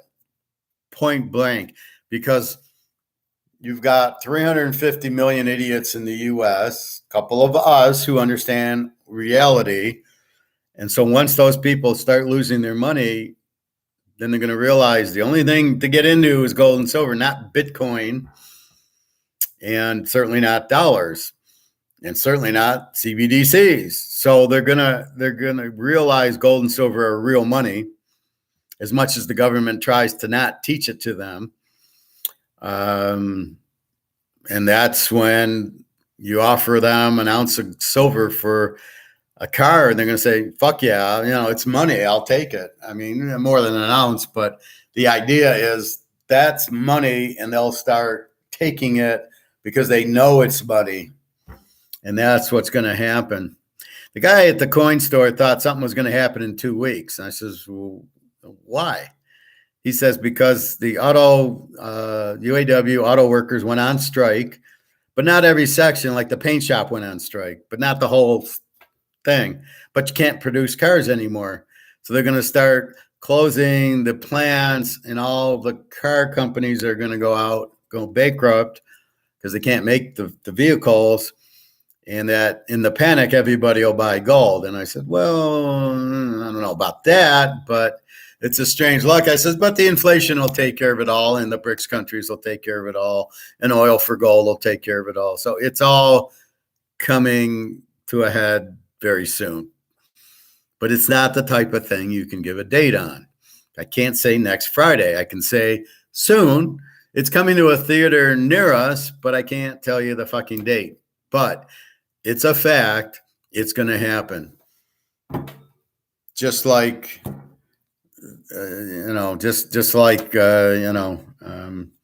it's like reading the Ohio State Notre Dame game going over. It's the same thing. There it is. Ohio State, Notre Dame over. That's your bet. That's what's going to happen. But we know it'll happen Saturday afternoon or Saturday night. That's what we know will happen. So that's all you can say that's how it is like football. The difference is football, the games are scheduled, and tonight, you got 2 games, and when we go to bed, we'll know the results of those 2 games. Luke, we'll need a gold silver backed US dollar for future. Well, we should have already had it. We did have it until 71. The problem is we don't have any gold or silver to back it with. It is kind of hard when you don't have gold and silver to have. How do you back this when you don't have it? So if we look at what's really happening, Russia's got 32,000 tons of gold and China 60,000 tons of gold. And all the BRICs central banks are buying gold so they can back the fucking stuff with gold. So they have the gold to back it. That's the difference. That's the key. And the people that think the U.S. has 8,000 tons are just fucking idiots. We do not have any. It's been sold. They call it rehypothecated. So basically Hong Kong and Taiwan and Indian people have bought our gold. We have zero, even though it might still be in the vault, it's already sold. And if you think about it, this is why when they asked to do an audit on Fort Knox, they won't let them, because what are you going to see? There's nothing to see. We don't have any gold. So we cannot do a gold standard without actually having gold. Why we're not buying it now at this ridiculously low price is beyond me. That's why I made the comment. The defensive coordinators in the NFL on Houston and Jacksonville are running the Fed. It's the same idiots. They don't know what they're doing. And this is the problem. And that's why gold and silver are so low, is we're waiting for them to blow up. And the realization, it'll be two things. The realization this has hit the iceberg, which we know, but not too many other people do. And then the realization that since it hit the iceberg, it's sinking. And the panic's going to be them finding the lifeboats. We're already off the boat on the gold ship, right? So we're sitting here. We're on the gold ship. It can hit 20 icebergs. It ain't going down. It's gold. We have no risk in our portfolio. It can't lose. We got the guy from Assault on Wall Street. He's in our team. He's thanking us for putting him in a no-risk thing. We got the Madoff people who, instead of with Madoff, are like, well, fuck, why didn't anybody tell me to buy gold and silver? So we got all these people on our boat who can't lose, who wanted a safe investment, who are in a incredibly safe investment that can't lose. And that's what we have. You're off the radar. Nobody knows you have it. That's the best part. There was a guy out in my parking lot at the apartment, and he's sitting there. So I'm wondering what's going on. He's actually a maintenance guy, but I don't know that. I can't see. I don't have x-ray eyes. So he comes out and says, well, I'm afraid this woman here had her car stolen, so I'm afraid. He says, well, you're in an apartment. You don't have anything. You don't have anything to steal. And I kind of like did all I could to not like say anything. Like, yeah, you're right. I don't have a damn thing here to steal. Oh my God. I was like, I had to real bite my tongue, but that's what I liked, is the thought is there's nothing here. And the other thought is they'll go to the jewelry store at the corner and steal from them, not like they're doing in San Francisco, where they go to the Target or the Walmart and they're just taking the stuff and walking out with it. So they can go to the coin store. They could go to the jewelry store and steal from them, because I don't have anything here. And I like playing stupid. So, yep, that's perfect.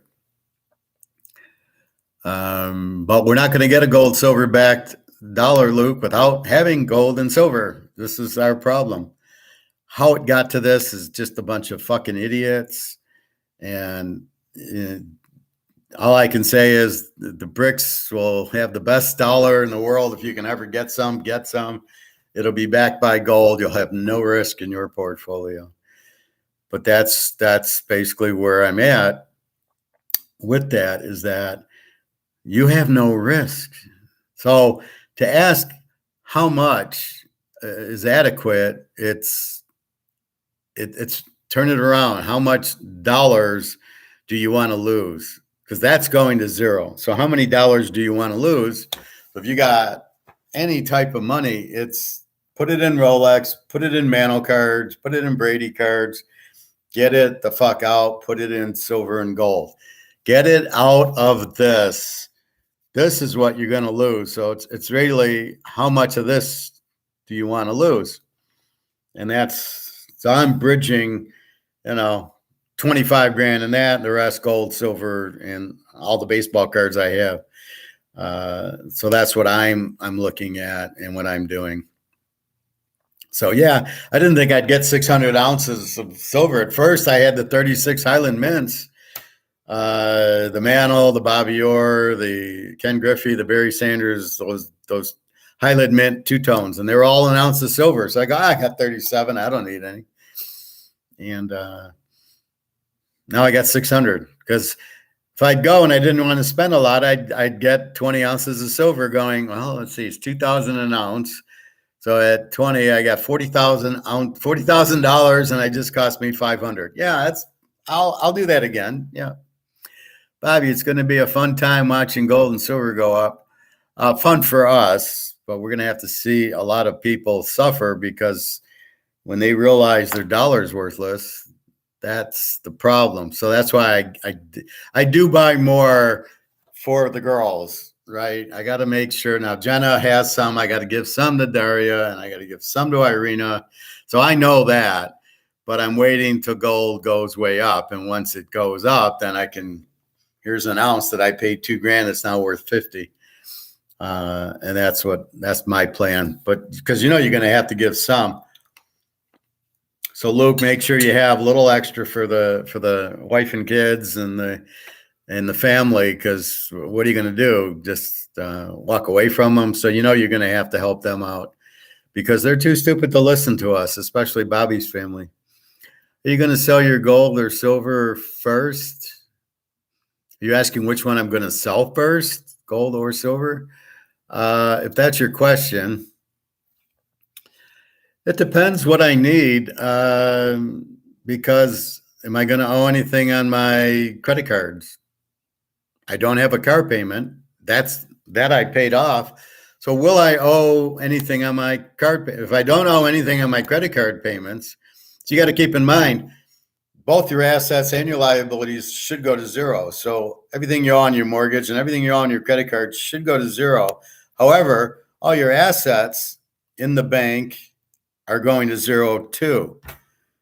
Well, if I don't have any assets in the bank, I win, because my liabilities go to zero. My assets are in gold, will not go to zero.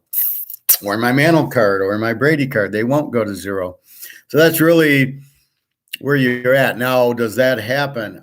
It should happen, but let's say it doesn't. Then maybe I need to sell an ounce of gold and pay off the credit cards. But I can't imagine, if the dollar's out, what am I going to use the gold for? So that's when the gold becomes its own currency, and that's when you really win. Is silver's the currency, and you own 500 ounces of silver. Now you're the king, and people will come to you and want to buy your silver. And we're going to need good. Don't take this currency. You wait for new currency to come out, or the BRICs currency.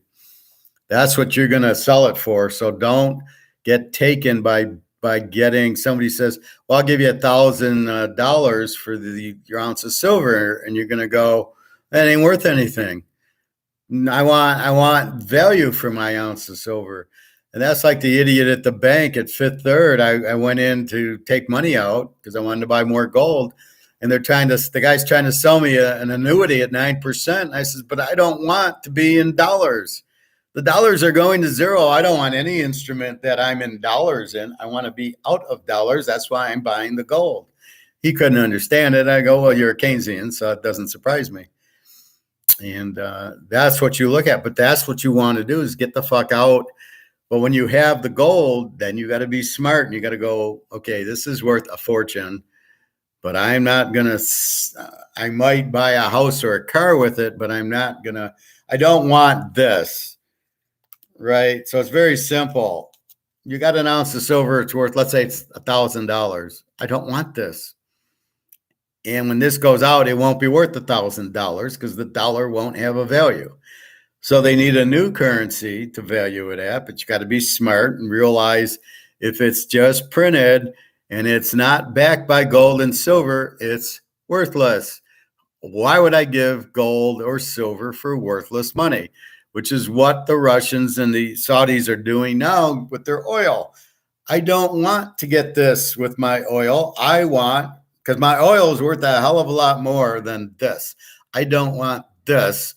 I want something of value for my oil, and that's why they're all going to gold and silver. So they want that for oil. They don't want this because they know, well, what's the point of this? So be very careful selling your gold and silver. You don't want this. They'll come out with a new currency because you have to have a medium of exchange. You have to be able to go to the grocery store and buy groceries and pay your rent, pay your utilities in a currency. And that's where you've got to beware if it's backed by gold or not. Even the central bank digital currency, which we know will not happen. If they try to push it, if it's not backed by anything, we don't want it. We don't want to sell our silver and gold for that. So the only currency you really want to sell it for are going to be BRICs currency, which are backed by gold. Then I will sell my silver for BRICs currency. If I have to go to have Daria do it in Russia, we'll do it. Or if Russia takes over the Ukraine, then Jenna can, then I can go to her and say, let's go get some BRICs currency for it, trade it in. And Bobby, we'll have to take a family trip down to the Ukraine to switch our silver for some BRICs currency, because you probably won't be able to get it in the U.S. Maybe you can, but we can't get euros here. Who are you kidding? So we might have to go to Europe to get the BRICs, or Switzerland. We'll have lunch with Egon, and he can give us some BRICs currency for our gold and silver. But that's what's happening. So it's as much as you can carry is as much as you need to buy, because there is no, you buy it now, like silver, you buy it at 26, no matter how much you have, because it's going to 2,000. So it doesn't matter. You have to buy it. It's a freebie. The 26 is worth nothing right now, right? It doesn't buy shit, $26, except for silver, which is be worth 2,000. My maple leaf, I showed you the 1/10 of an ounce, it cost me $220 for a 1/10 of an ounce of gold. Gold at 50,000, a 1/10 of an ounce is 5,000. So I just bought a $5,000 gold coin for $200. I can't, is there a limit? It's as much as I can do. It's as much money as I have. Is what I am going to sell it for. So there's absolutely, how do you limit something that's $2,000 you can get for 20? How do you want to limit that? I mean, it's such a no-brainer. And we see there's a lot of factors that's coming. And again, it's like a game that's already been played. We already know, LSU is going to kill Mississippi State. They just played, they won. No, we go back in time and we bet it, we already know the score. Without Gray Sports Almanac, we can pick the score for gold and silver. So that's what we do. So I wanted to show you a couple minutes of this idiot. Bank of America recently warned its clients that all checking accounts are likely to be replaced with digital dollar. It's not money. Wheat's not money. Okay. So it's always better to be first if you want to become unbanked. So your thoughts about that? I mean, get in and get it out before you can't access it. That's really what he's saying, isn't it? Yeah, it's very simple. He who panics first panics best. I might write that quote down. Does he think he is the Riddler? So how long do you think we've got, Bill, before this could just be an avalanche?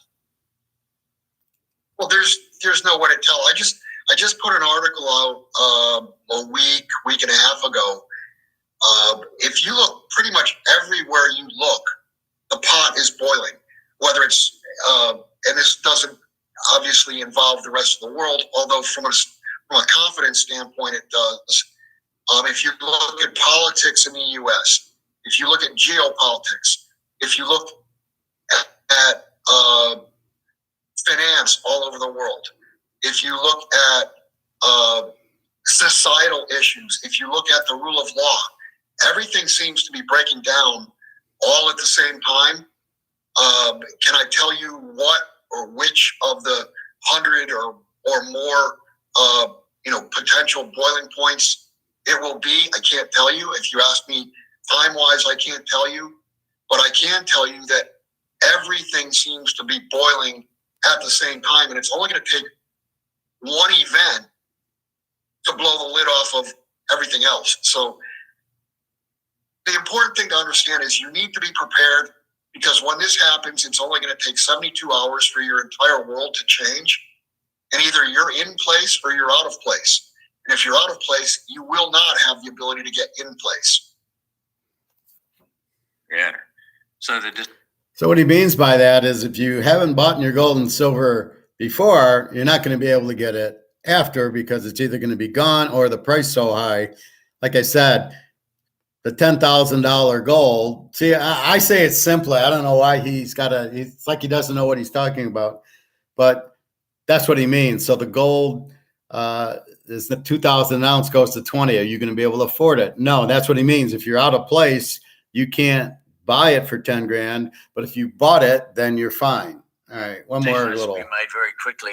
I myself have done exactly that, but well before time, I hope.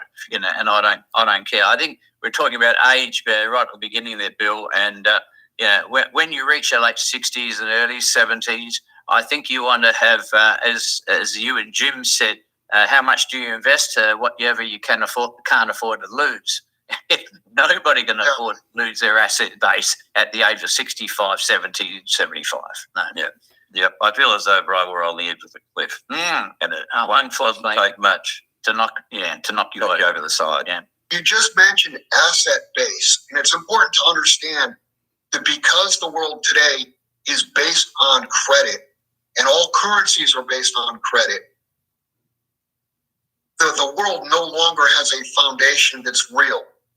50, 100 years ago, we had a foundation of gold and silver as money. So the foundation was strong, it was thick, it was firm. The foundation today are credit or debt instruments. And all over the world, you're seeing interest rates rise. When interest rates rise, credit securities decrease in value. So what you're seeing is the foundation itself being hollowed out. And I think it's important that people understand your asset base, your foundation it's turning into sand right before your eyes. Mm-hmm. Yeah, it's certainly not the right asset base by credit. Yeah, but absolutely. And in fact, the next.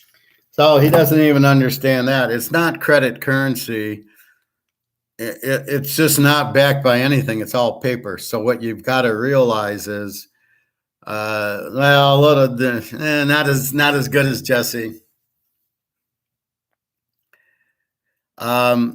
So what he doesn't understand is he says it's all the currencies are credit. Well, they're all paper, not backed by gold. They're really not. It's not credit per se. They're fiat. They're not backed by anything but the word of the government. So this is why I kind of tend to not lead you into these guys. They don't know what they're talking about, or they can't explain it. So what's really happening is all these currencies are not backed by gold. They're all going to zero because they print them to death because they inflate them. They all are being inflated because George Soros wants it that way. So, but instead of saying that, he doesn't. And yes, they're not backed by gold or silver. So therefore, they're not backed by gold and silver. They're all going to zero. So that's why the whole world needs to buy gold and silver, which makes the demand for that huge. 1.5% of assets in the world are gold, and the rest are stocks and bonds or in banks and money. So everybody's going to get the rude awakening or the perfect plex or whatever you want, the rock bottom. They're all going to get killed because they don't understand. They're I'll own dollars, I'll own euros, I'll own British pounds. There's nowhere to hide. They're not debt instruments. In other words, what he's saying is the government owes me $1. Not really. This is mine. I'll go to the grocery store or I'll buy gold with it. That's all it means. It's not a debt instrument. I didn't take out a loan for the money. The government doesn't owe me the money. It's just simply, it's the money I got for working or for winning the games or winning at poker or things like that. That's what the money's worth. So that's really what he's trying to say, but he doesn't know how to say it. So he says that they're all debt instruments. They're not debt instruments. They're just, yeah, are they bank IOUs? But not really. Nobody runs to the bank to get what? What is the IOU? So if I have $100, what's my IOU? Not an IOU. It's just simply I can use the money, and the person taking it has to accept it. So I wouldn't call it a debt instrument. I wouldn't call it an IOU. I'd say it's a medium of exchange that I can take and buy goods and services. So if I need to go to the grocery store with $100, I can either take the dollars to buy food, or I can use my debit card to buy the food, which is exactly the same. But don't kid yourself. If you don't have dollars, the debit card is worthless because it only works if you have dollars in your account. It might be electronic. It might be in lieu of carrying $100, but you ain't using it if you don't got dollars in your account. So let's do one more section. But I find this guy to be kind of stupid.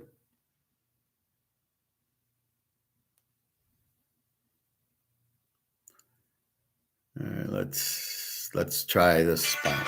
Hurry to Kohl's for limited time home deals and take 15% off some of your faves for a fall. Broker goes down, it could be years or maybe never that you get your shares back.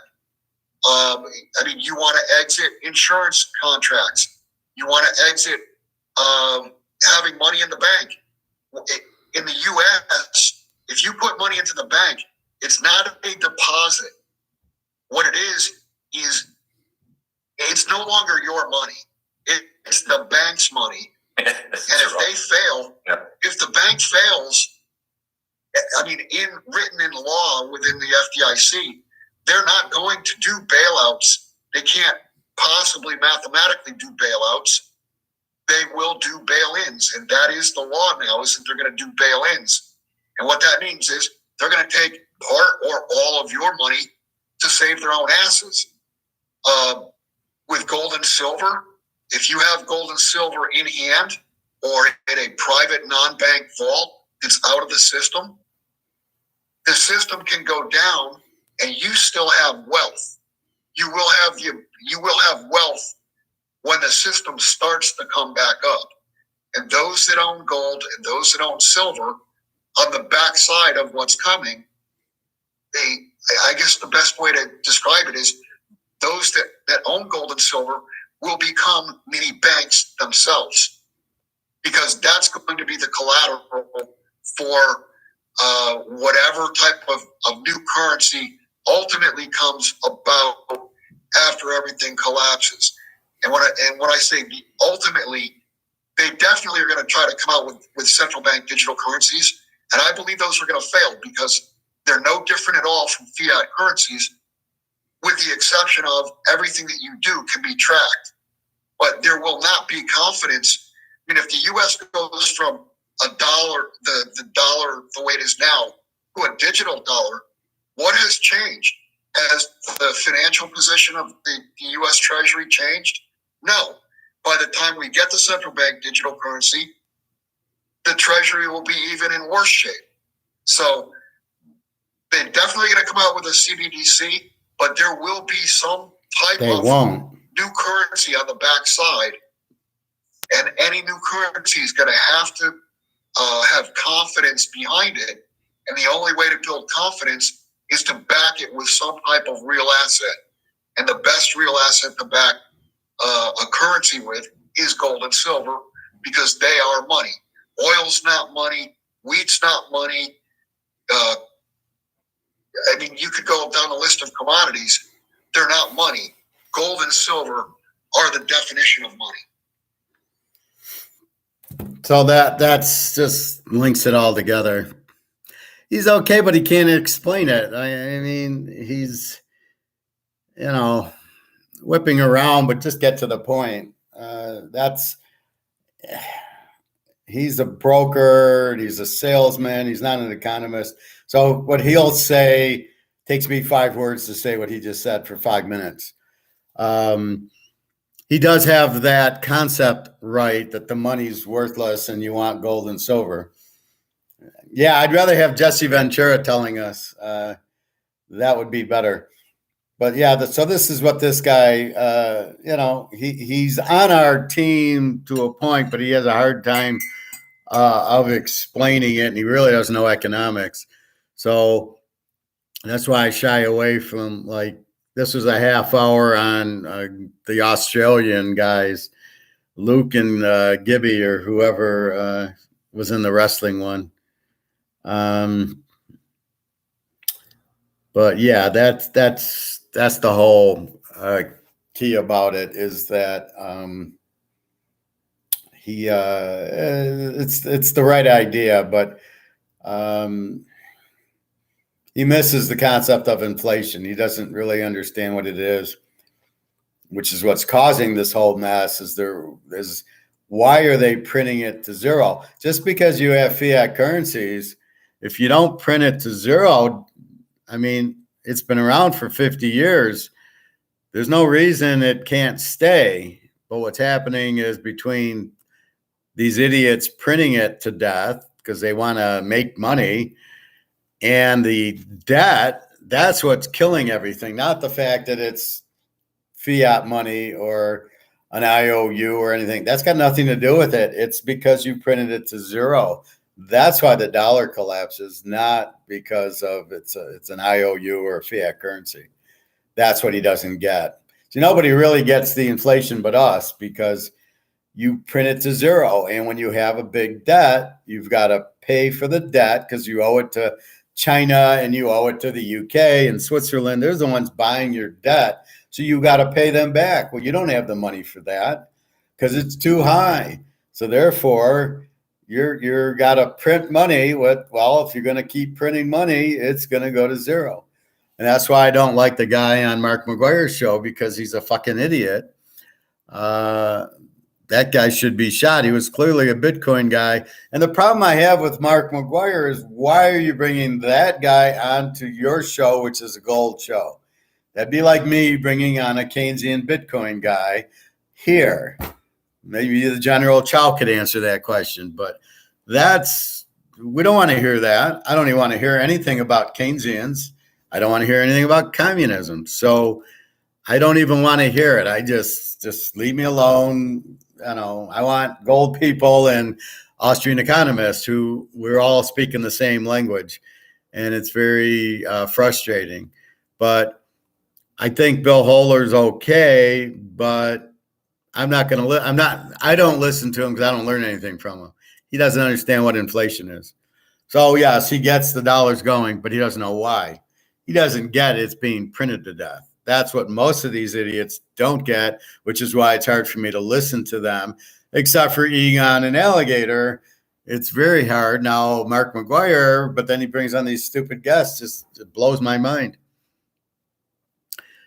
Anyway, so I like bringing you that just so you can see it. But that was about all I was running to. I haven't seen Alligator in a while, or Egon. I catch some older Egon stuff, but it's all the same. Well, the dollar's collapsing because they're printing it to death, and hold gold and silver.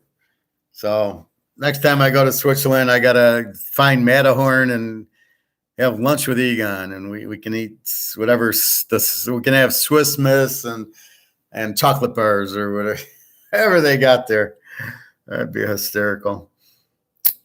But anyway, so we know what's happening. We already know. I mean, it's not a guess. We already know what's going to happen. We just don't know when, but there's several factors that's going to cause it. Oil, Russia, BRICs, the inflation. We're cutting our own toes. And when the people realize, so it's when everybody wakes up, right? Everybody's sleeping. They're doing business as usual. They're in the dollar. Well, when everybody wakes up and starts realizing, and mostly it's going to be the foreigners, when they start pulling their money out of the stock market. But then you got your JP Morgan sitting there going, don't pull it, don't pull it. And they're trying to not lose because he's got a monopoly on printing the dollar. Well, he doesn't want to lose the monopoly. He likes printing dollars and printing money for himself. But that's really one of the big things we're fighting. Why we can't say when is JP Morgan printing and the rest of the world realizing it and running away. And he's still saying, well, wait, the dollar's fine because I'm printing it. I don't want to lose. And that's really what the tug of war is JP Morgan wanting to hold the dollar and the U.S. wanting to hold the dollar and the rest of the world going, it's toilet paper. We don't want it. And that's why it's taking long, is because it's, the U.S. doesn't want to give it up because they know they have no gold. And once they give it up, the U.S. is fucked, which is why I'm looking for other places to live because, again, I'm ahead of the game and I see we're fucked here. I mean, you get your money out of the bank or you're fucked. And then you get your money into gold or you're fucked, and then get the hell out of here or you're fucked. It's all what's happening. So don't keep a lot of money in the bank unless you want to lose it. And that's up to you. I'd rather take the money and buy gold and silver and put it in the safe. And that's all you can do. That's the only way. Otherwise, you're going to get killed. You're going to have no money. You're going to sit there with $100,000 in the bank that you can't get out, and it won't matter because it's not worth anything. It'll be worth something at first when they come out with a new currency. So they'll get rid of this, and they'll give us another boat that's sinking. Here, get off the Titanic and go on the Atlantic, but it's also full of water, and that'll be your choice. So what you'll do, let's say you take $20,000 of this crap and you switch it to the new crap so you can go to the grocery store and the restaurants for a while until you get to the until it just all goes out until they come out with a gold-backed currency, which they won't. Which I don't know how they're going to do without gold. This is the mystery of what are you going to do. Anyway, what else I wanted to talk about. I think I talked about it yesterday, but the whole watching this movie Burnt, where they're selling gourmet food, and the guy goes and he says they're eating at a Burger King, and he says it's the same thing we do. Bradley Cooper, he says it's the same thing we do. We sell the hamburger, but we sell it for 500 times what they're selling it for. So you can go to. So basically what he's saying is you can go to Burger King, get a Whopper for $5, or you can come get the same exact meat for $500. So it's a Madoff. It's just a scam where they're dressing it up kind of cute and putting sugar on it and selling it for $500. And people are going, oh, I had this one. I mean, I don't know. I'm happy making my own ribs and chicken. But that's that whole thing. So as I was talking about different classes, so Mercedes has the higher class people and Ford has the low class people. And so you got to understand there's different markets. They're going to act differently. But in this instance with the gold, all the markets are going to get fucked. So if you have a lot of money and your name's, JP Morgan or Soros or all these clowns, if they don't own gold and silver, they're fucked because Warren Buffett, $2 billion will be worthless. All his stocks will be worthless. You're going to see a man cry, and I'm going to love every second of it. They're all going to be worthless if they don't have gold and silver, but they're too stupid to understand that. Even though they're real smart because they got $1 billion, they're stupid with the $1 billion. They don't follow it. So that's what you got to understand. There's different markets, but if you would just leave it to free market, and even the dollar in a free market, if you're if you go and buy the scone at the bakery, like Adam Smith showed us, and then the other bakery comes and makes, well, if they all make 1 million of them, they'll never sell them all. So the price will come down in that. So think of this as a bunch of scones, right? So if I'm sitting on 100 scones and it ain't selling, I'm lowering my price to sell it, right? Well, I got this. I got trillions of these, and I can't sell them all. So the value is going down, and it's going to go to zero because that's what happens. And people will, with competition, go to another dollar, and that's what the goal is going to be. So even in economic terms, we understand that if you have competition, you go to the best one. Do I want money backed by gold, or do I want money that's got 35 trillion in debt? Because how are they going to pay me back? There's too much debt. So basically, that's what you have. And that's what we'll see. So that's what we're looking at. We know it's coming. And again, all you can do is prepare for it. I feel like Noah. I mean, there's a storm coming, and we can get in the boat, and everybody's, it's sunny outside. I don't think so. And we all know what happens. So that's basically what we're looking at. So again, I'm going to go. I got some studying to do with my college. And then the pros, I got to fucking wait for tonight's game so I can bring in all the data and then do my research on that tomorrow. But I'm putting out my free play right now. It's take Ohio State over, Georgia under. That's it. I'm not fucking around. We're not fucking around. I got to be careful on these 30-point favorites like Notre Dame and Colorado. After thinking about it, Colorado doesn't have a defense. It was one of the stupidest plays I've ever made in my life because we knew they were going to score. Now, I knew Colorado State gives up a lot of points, which they did, but so does Colorado. And, it's a rivalry game. It was a very stupid bet. So you've got to look at the defense, period, not the quarterback. So that's what I learned in the pros. Don't look at the quarterback, look at the defense. And the quarterbacks and the defenses were so bad that it didn't matter who was the quarterback. Even Thurston Howell III can light up a weak defense, and then you got to wonder about the coaches. So that's where I'm at with that. So it's terrible. That's what it is. Well, my boat's going to be gold. It's going to be lined with gold and silver, and yours will be too. And most everybody else will not even be in a boat; they'll be in a car. And we'll be in our boat, passing them, just waving. Hey, how you doing? My boat's got gold, and you're in a car. But that's exactly what is happening, and it's happening all over the world. So this is why I say such a high price. It's happening all over the world. Every currency is the same over printing. And so it's all going to collapse. There's nowhere to go, and everybody has this high debt, so everybody's fucked. Before, in like 2008, somebody could print money to bail out the banks. Now, keep in mind, the banks run the government. So in a sense, the banks bailed themselves out. So what they did is they just printed more money. Oh, J.P. Morgan, here's 10 trillion. Here's a bailout. And they bailed out GM and Chrysler, which is now gone anyway. And they bail out these other banks, which is basically they just printed money and gave it to them.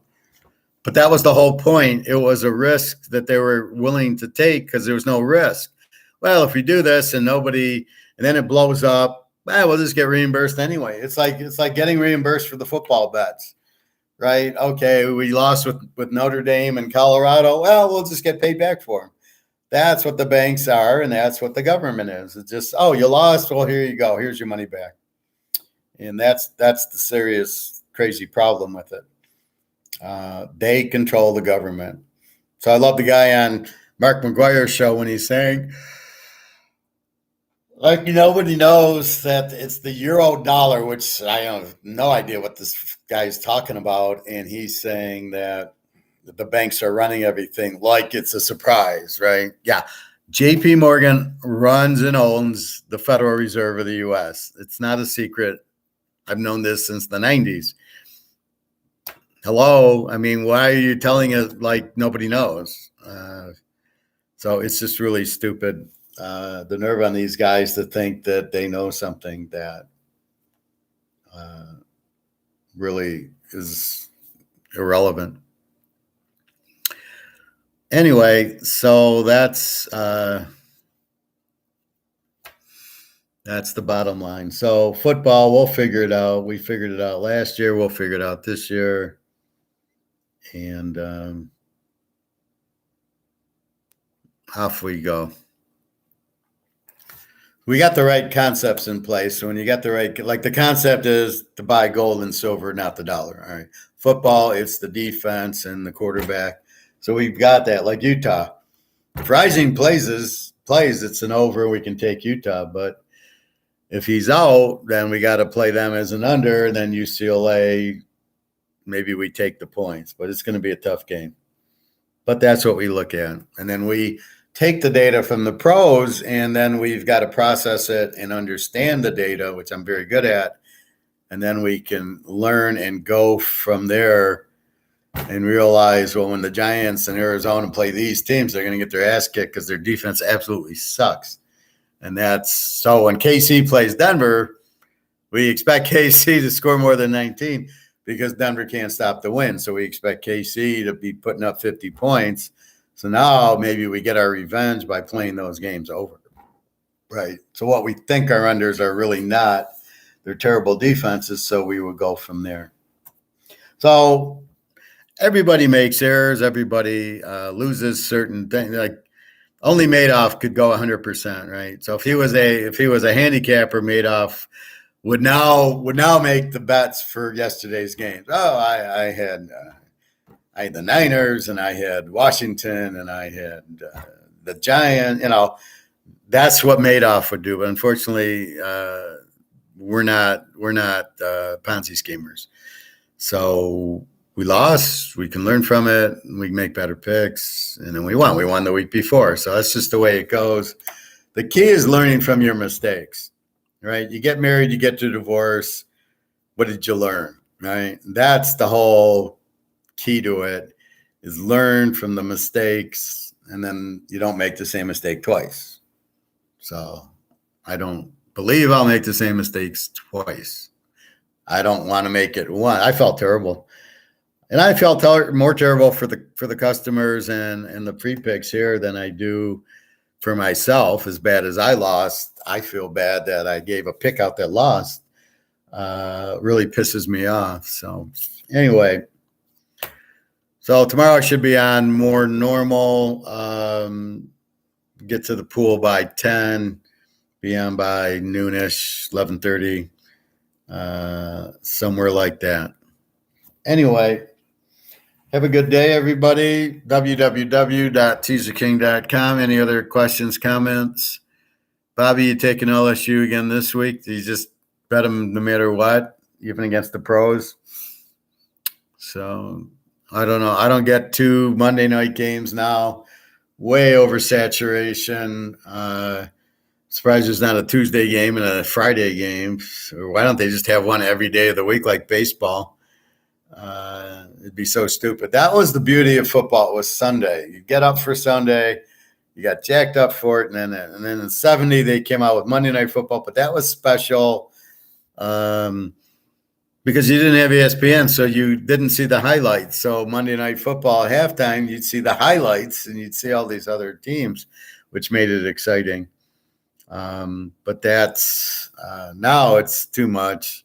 Like baseball, interdivision play is ridiculous. It was neat before, but now, like the Tigers are playing the Dodgers tonight. Who gives a fuck? It's not even in the same league. Why are they playing? What is the point of that series? The end of September.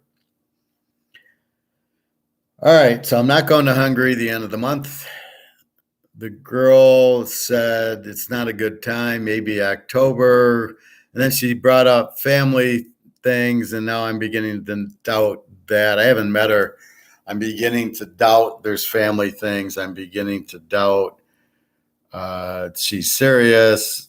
She asked me to get her a phone, but she was going to pay me back for it. Well, now I think that was the only reason, is for me to get her the phone. She wouldn't pay me back.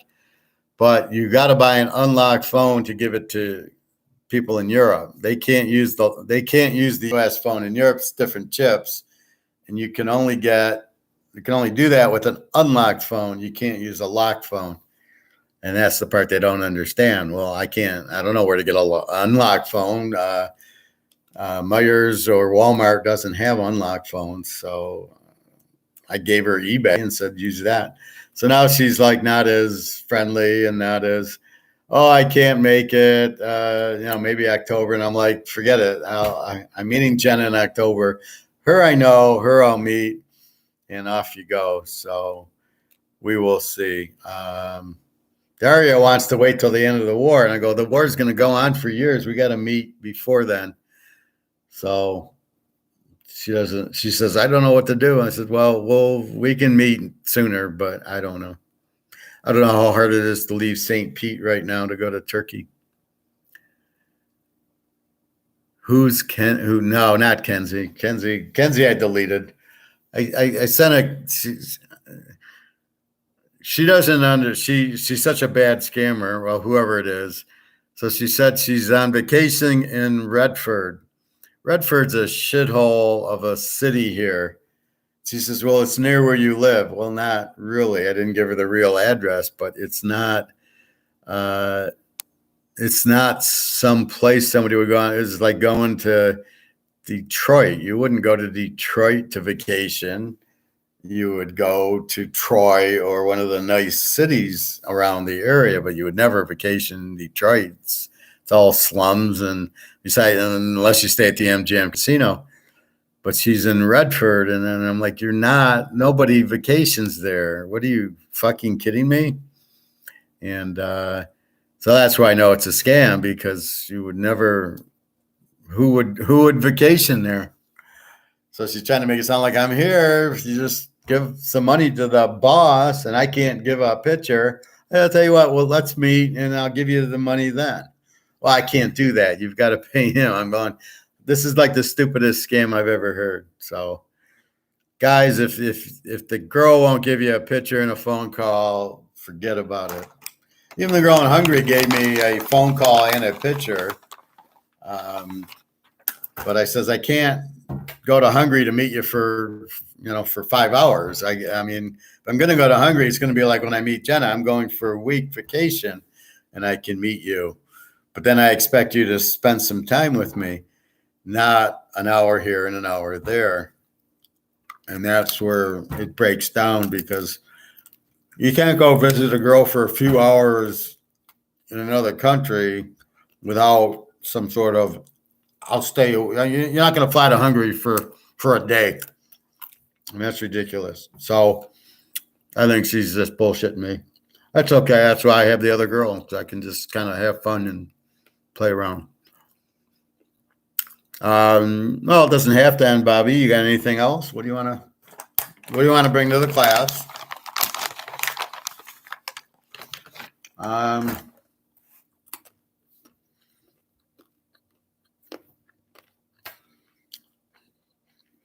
So I'm curious about the car market.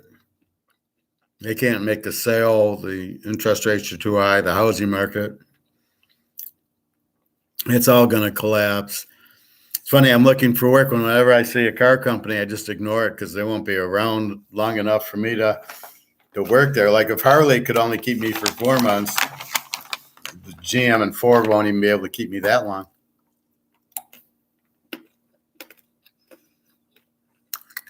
No. Based on what, Bobby? You don't understand. The boat's sinking.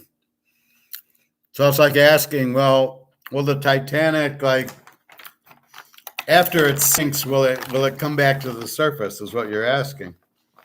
And I'm saying no. It's sunk. It's on the bottom of the ocean. The real estate will not correct. How can it? Because the inflation will keep interest rates very high.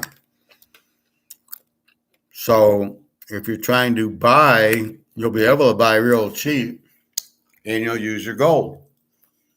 So that the house on the beach that you want to buy to rent out, don't worry about it. You'll use an ounce of gold and buy it.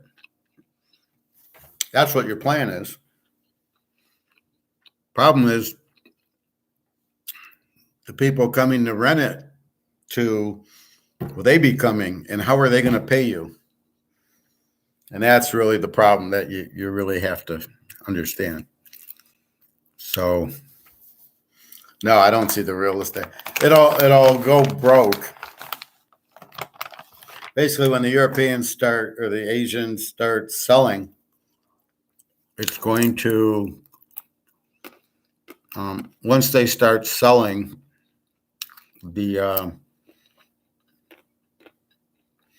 all their houses and stocks and everything's going to collapse. That's when you buy. So I don't know that it corrects. I think it just goes under. But if you own a house, you still own a house. What the value of your house will be, how are you going to value it? So when this goes out, what's the value of your house? Let's say your house is worth 500,000 of these. Now what's it worth? Because this is gone. Now what's the value of your house? So now you have to figure out what your house is worth. It'll be worth 3 ounces of gold. Now it gets valued in gold. This is what I tried to tell the Canadian. Instead of buying $400,000 worth of gold, you put it all into your house. Now do the math. Well, let's see. My house is worth nothing because my Canadian dollar is worth nothing.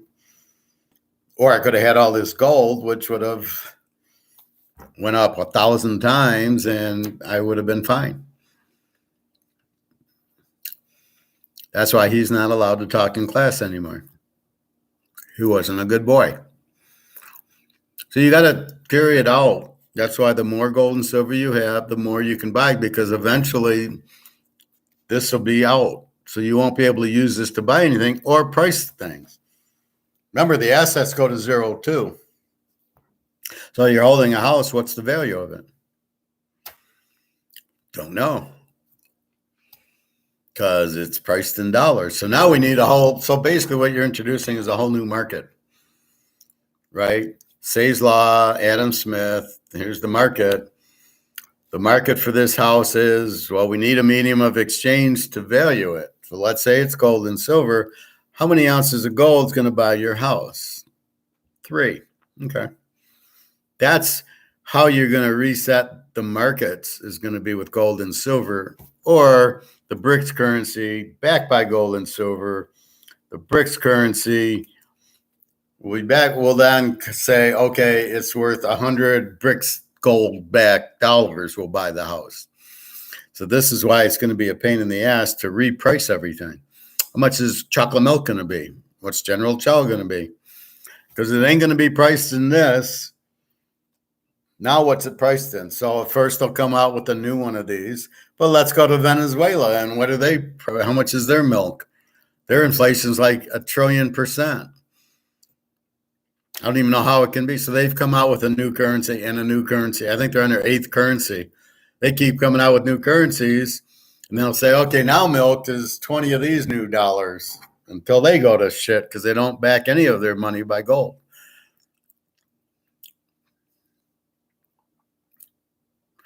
You think the death of Superman is worth anything now? No, probably not.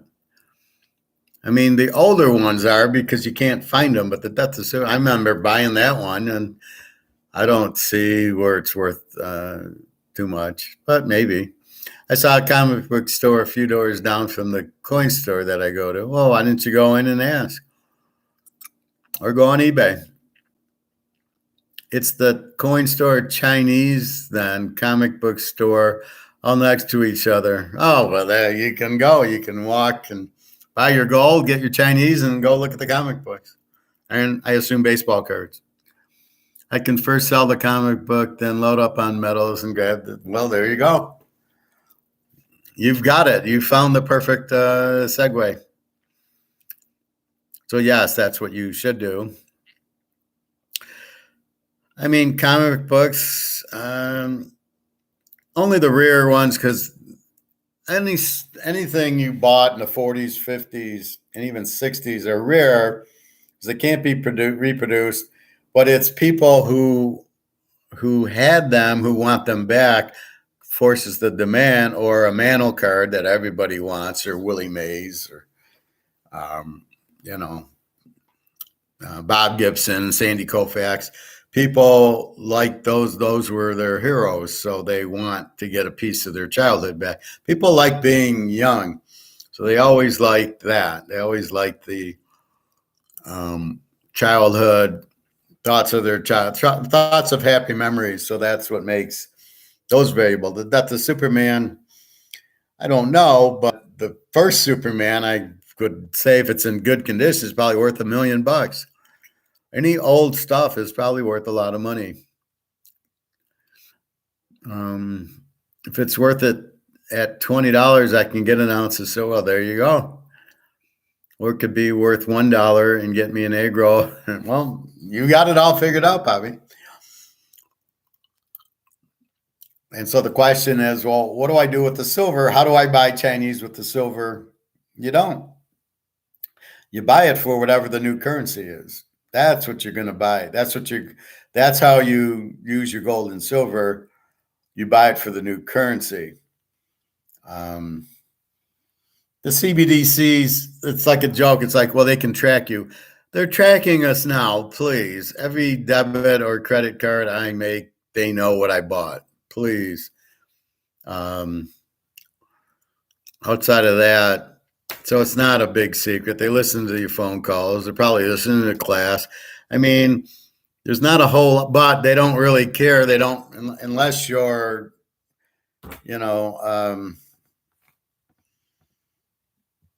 unless you're Madoff, they're probably not listening to you. Oh, and by the way, I watched The Wolf of Wall Street, or The Wall of Wolf Street. Stupidest movie I've ever seen. Here's the problem with all these movies. They all are like crooks, and they all date the hookers, and they all get caught by the FBI at the end. I mean, it's so stupid.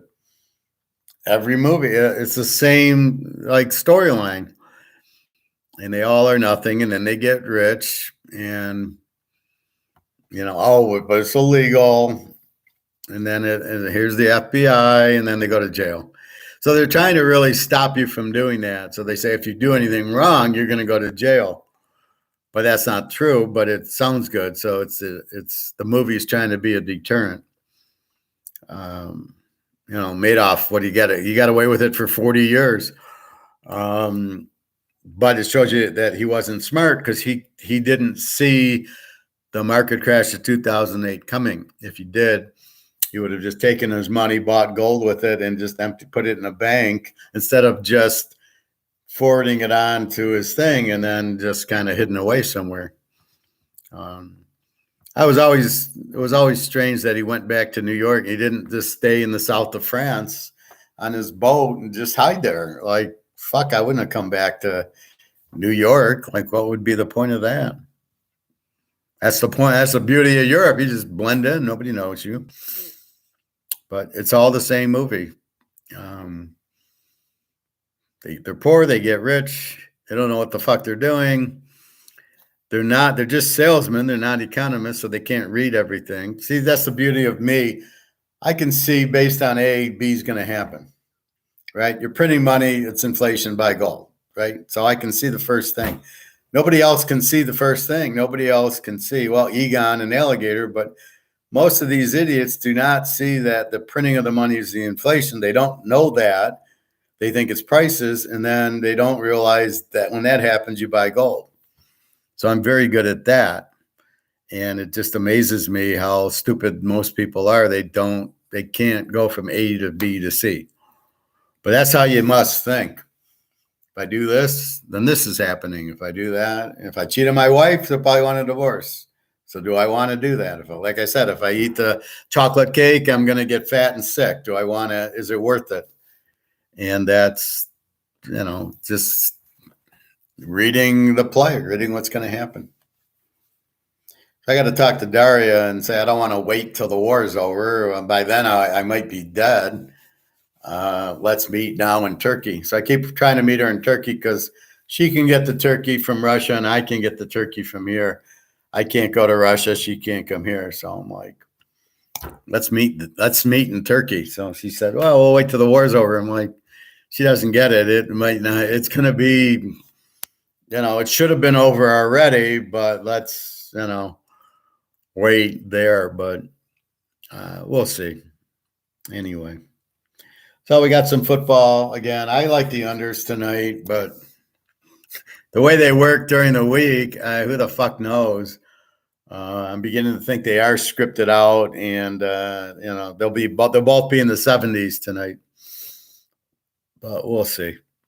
Anyway, time to do some homework. Your free play. Take Notre Dame, Ohio State over, Georgia under. I'm not fucking around. They might be my locks. I don't give a fuck. This is we got to start winning. So this is very bad. All right. Meantime, I got the other games to look at. Okay, everybody. I guess that's it. Bobby, anything else?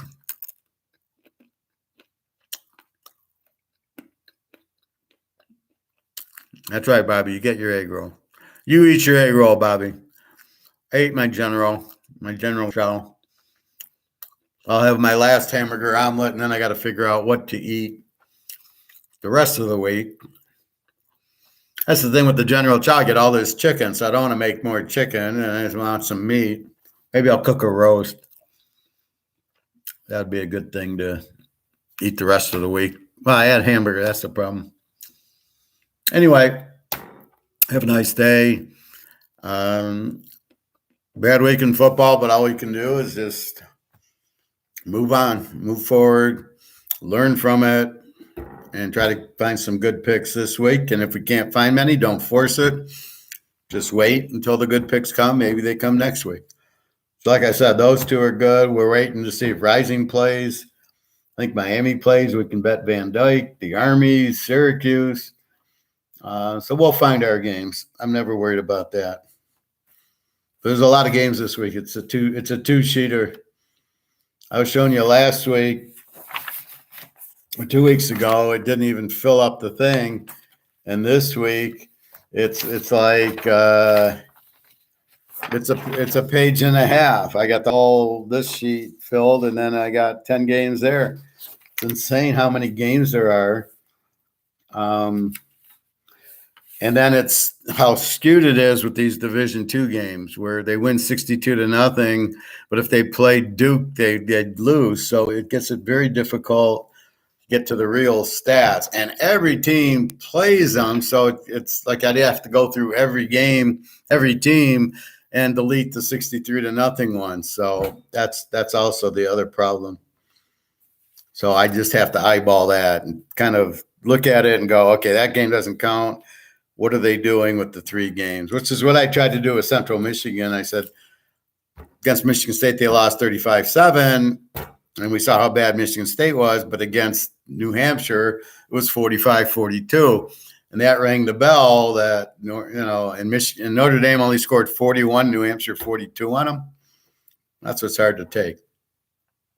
All right. Time for dinner. Have a nice night. I'll see you about noon tomorrow. So have a good day. www.teaserking.com, and we will talk more football and gold tomorrow. All right, everybody, have a nice day. Take care. Thank you. www.teaserking.com.